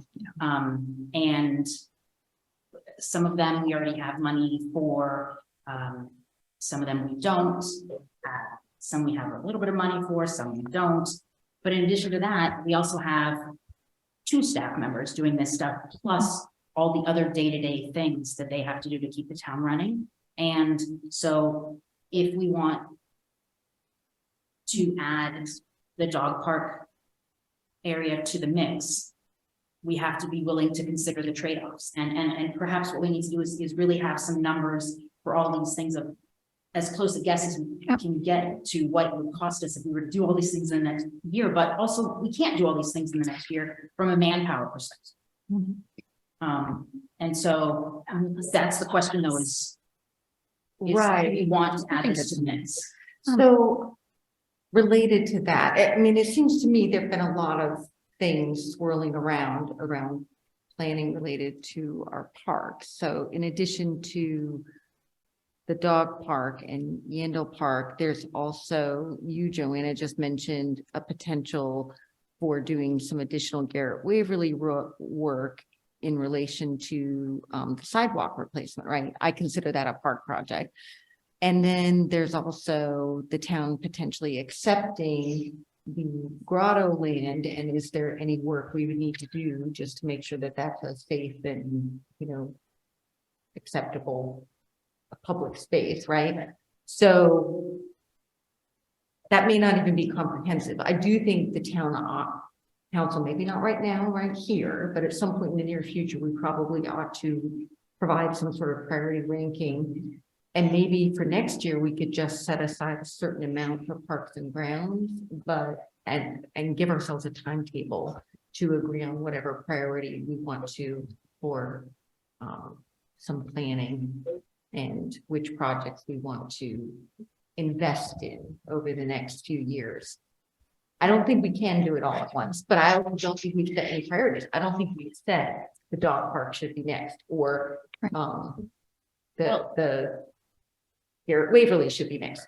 We haven't made that priority yet. Nor have we actually, somebody correct me please, but Yandle Road, we haven't necessarily said that that's next. I mean, just because the timeline of our receiving ownership doesn't mean that we're obligated to.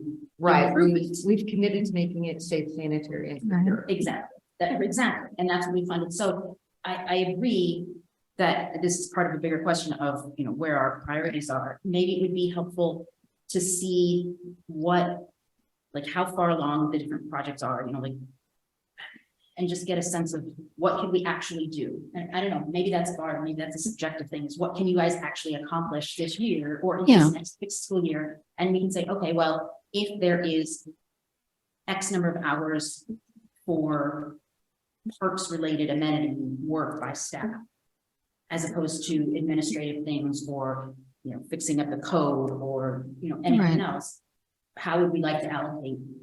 Right. And all of this conversation, one more thing, I'm Yeah, sorry, sure. That's okay. is I'm still making the assumption that we've already set a priority for the town office renovation and town hall renovation above park improvements, but I'm not entirely sure that we've fully dedicated that to the record either. So I do think we should be looking at the whole in terms of our renovation. I think the town office renovation. Yes, we dedicated funding to that. We said we would use the ARPA funding, et cetera. Town hall, I think we have the messaging of priority there by putting funding in the capital budget on a regular basis. But I really do think it behooves us as a council to be more clear about priorities, and it would help the committees too, right? Because we could let them know the council has established this as priority. Please focus your efforts on this priority. Absolutely, or we're saturated. Right, exactly. Yeah. Right. That's part of why I was making the point earlier, like we're looking for that study to come in for town hall to kind of find out. If we find out that it's $2.5 million makes sense, then probably gonna have to stick a pin in it. But if we find out it's much more affordable, maybe it's 1.25, then it's probably something that could be supported to move on. But there's still a lot of time before we even get to that. So I feel like it would just add a lot of noise unless we have more certainty on it to kind of like be talking about another $1 million plus of buckets of projects that kind of and almost like build up expectations that it could all be done at the same time or ahead of, maybe we end up deciding in the end that something else goes ahead of town hall. But I think for now, it just makes sense to get that study to find out where we stand. Absolutely. And the parts do add up though, because by the time we do Yandle and the grotto, and if Waverly is done, kind of more than just a sidewalk, and something is done with the old tennis court next to the pool, and and that whole environment easily was over $1 million to kind of do all those sorts of things. That's not, and I wonder, just as a sidebar to those kind of things, if we know we can't, or not that we don't, that we know we can't, but like if none of those are going to be moved into as doing a full project now, could it be addressed to kind of see if there are any kind of safety issues that could be tackled cheaply now, kind of like just a survey of all those kind of areas. If there's really bad paving, that old tennis court next to the pool, that can they fix that cheaply, or the grotto, if there's any kind of safety concern there, I think that would make sense to do.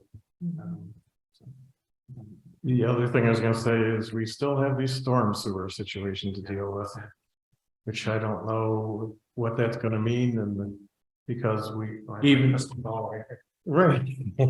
I mean, even if tomorrow the county were to say, yeah, it's all ours and we'll take it, we still have to look at the fact that they may not want to address anything anytime soon. We may have to be ready to put some cash forward as a way of poking them along. Maybe a reimbursement.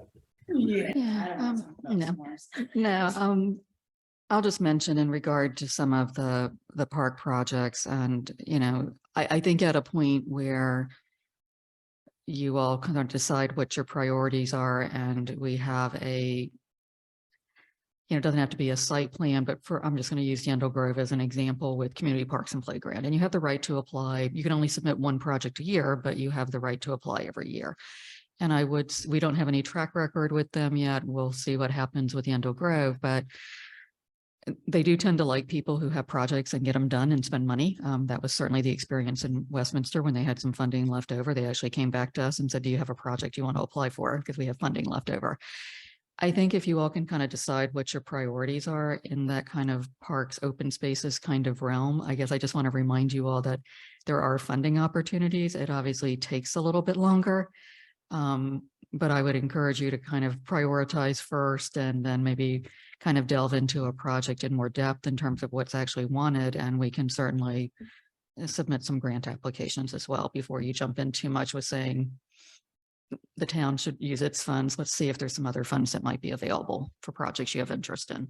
And that sort of gets around to where you were talking earlier about sort of flipping the order of operations. If we had a targeted project that we were working toward, as opposed to just, you know, we want to do something with this XY space, let's put some money there. But if we had a targeted project that we were saving up for and planning ahead for and sort of dreaming about, it might be a different, it might feel different in terms of how we make those allocations. I mean, I think given these parks, that there are so many parks things going on, that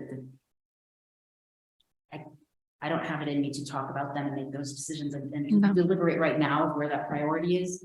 But I think, well, does it need to be discussed before we adopt this budget? I mean, I guess that's not a question, is how we're doing this, and maybe it's, I just want to. No, and I wasn't suggesting we, certainly not tonight, right? I mean, the budget line item is just for parks and grounds, right? So we could set a certain amount of money aside for parks and grounds without deciding which parks land in which priority. I'm just suggesting that we should maybe commit to some sort of prioritization scheme within the next 6 months, is what I'm suggesting. I would suggest even earlier than that. Sure. Okay. I'm just being realistic. Yeah. But not today. But not tonight.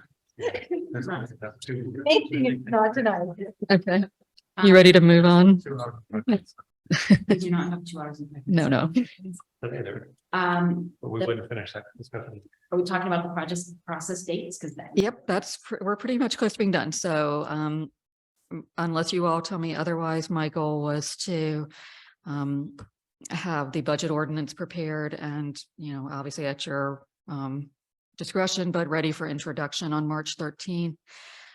If the ordinance is introduced that date, then tentatively the budget ordinance would be adopted on April 10th. This is what we tried to do last year, particularly with an election pending, so that, you know, if there were to be any new elected officials are not faced with a budget process they have not been a part of. I don't know that you all have to answer this question tonight. You know, I thank you all for your time and just the discussion. You can always decide, you know, now or after the meeting on March 13th, if you want another budget work session or not. So I don't think that's something you have to decide. I just wanted to at least throw that out there. You know, if you feel like you need anything between now and March 13th, I think that would be probably very difficult. But certainly I think at the March 13th meeting, after you discuss the introduction of the budget ordinance, I'm assuming you do so that date, then it would be kind of helpful to know if you feel like you need another discussion outside of the regular council meeting to talk about budget matters somewhere between March 13th and April 10th. Do we want to set aside a date as a placeholder for another budget session in March? Nobody's jumping. Considering everything we've discussed today, that would make sense in my opinion. I would agree. Right. Yeah. A lot of detail to go through all this stuff. Right, Jerry, I'll go with the group. Lisa, what do you think? You up for can we don't have to make the decision on the date, although I will say that probably March 27th would make sense, given that it's 2 weeks after the next meeting. I'm But- fine with it. I'm fine with it. Do you like a lunchtime, not So- hybrid Zoom meeting that we could all do, or is that? Hang on, can we, I apologize. Can you review that schedule again? We want to have adopted it before the new council takes place, which means we need to actually adopt it in April. Yeah. And that's what we did last year. Right. Yeah. So do like we're doing today, like if we can't get everything hammered out by April 10th, we could do it 2 weeks later or, like. Correct. we can Yes. then- Right. So we'd be introducing in March based on what we discussed tonight. Right. Mhm. That's And then correct. we have a month to review and we do the final vote in April. And so we're proposing a session between the introduction and the final vote. Is that what I'm hearing? I just want to make sure I understand the Yes. purpose of the work session. Yes. Yeah. Can you make changes? If we need it. Yeah, I mean, just for, especially for Lisa's benefit, who was not part of last year's discussion, really the only change last year that happened between introduction and adoption was the addition of funding for the pilot compost program. And then I think, as I recall, there were a few just sort of technical corrections, but there were minimal corrections, but that obviously doesn't mean that's going to follow the same pattern this year. And there's no magic to the April 10th date, as the mayor's indicating. You can always adopt the budget at a special town council meeting if you feel you need more time. But I do So, support doing it before the election. yeah, I think it's just hard for someone coming, if someone were new coming on board. Yeah, I think how many hours you've spent tonight, and all of you, for the most part, have been through this before. Right, right. So, Yeah, I mean, I'm willing to do a special meeting if we need to. I guess I just don't know if we need one until I see the draft budget. right. And I think that's fine. I mean, if, you can either just see how things go on March 13th and how you feel about things. I don't know. Joanna, what's your pleasure? Just wait and see. I'd like us to have At least a the date. opportunity to talk about things. Kayla, sorry, go ahead. I am just interjecting because presumably we're going to want the town hall space, and the town hall space is at times a precious commodity. Yeah. So can I ask, would council be willing for either the evening of Thursday, the 23rd, or Monday, the 27th, depending on availability and need, as so decided at the March council meeting? Could those be the dates I Well- maybe? What were they again, Kayla? I'm throwing out the dates of March 23rd or Monday, March 27th. I need something that I can throw into the reservation portal and fend off all other comers.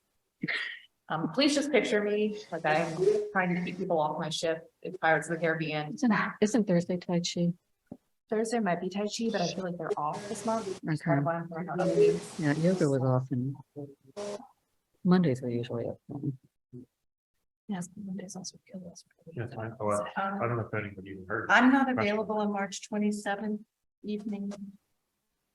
Was that one of the days? Both dates are fine with me. Since, as Kayla was saying, since town hall has such limited availability, would you like us at least to sort of look at? Because truthfully, if there were substantive changes, we really need to be kind of in that latter part of March, so I would have time to actually integrate anything that happens.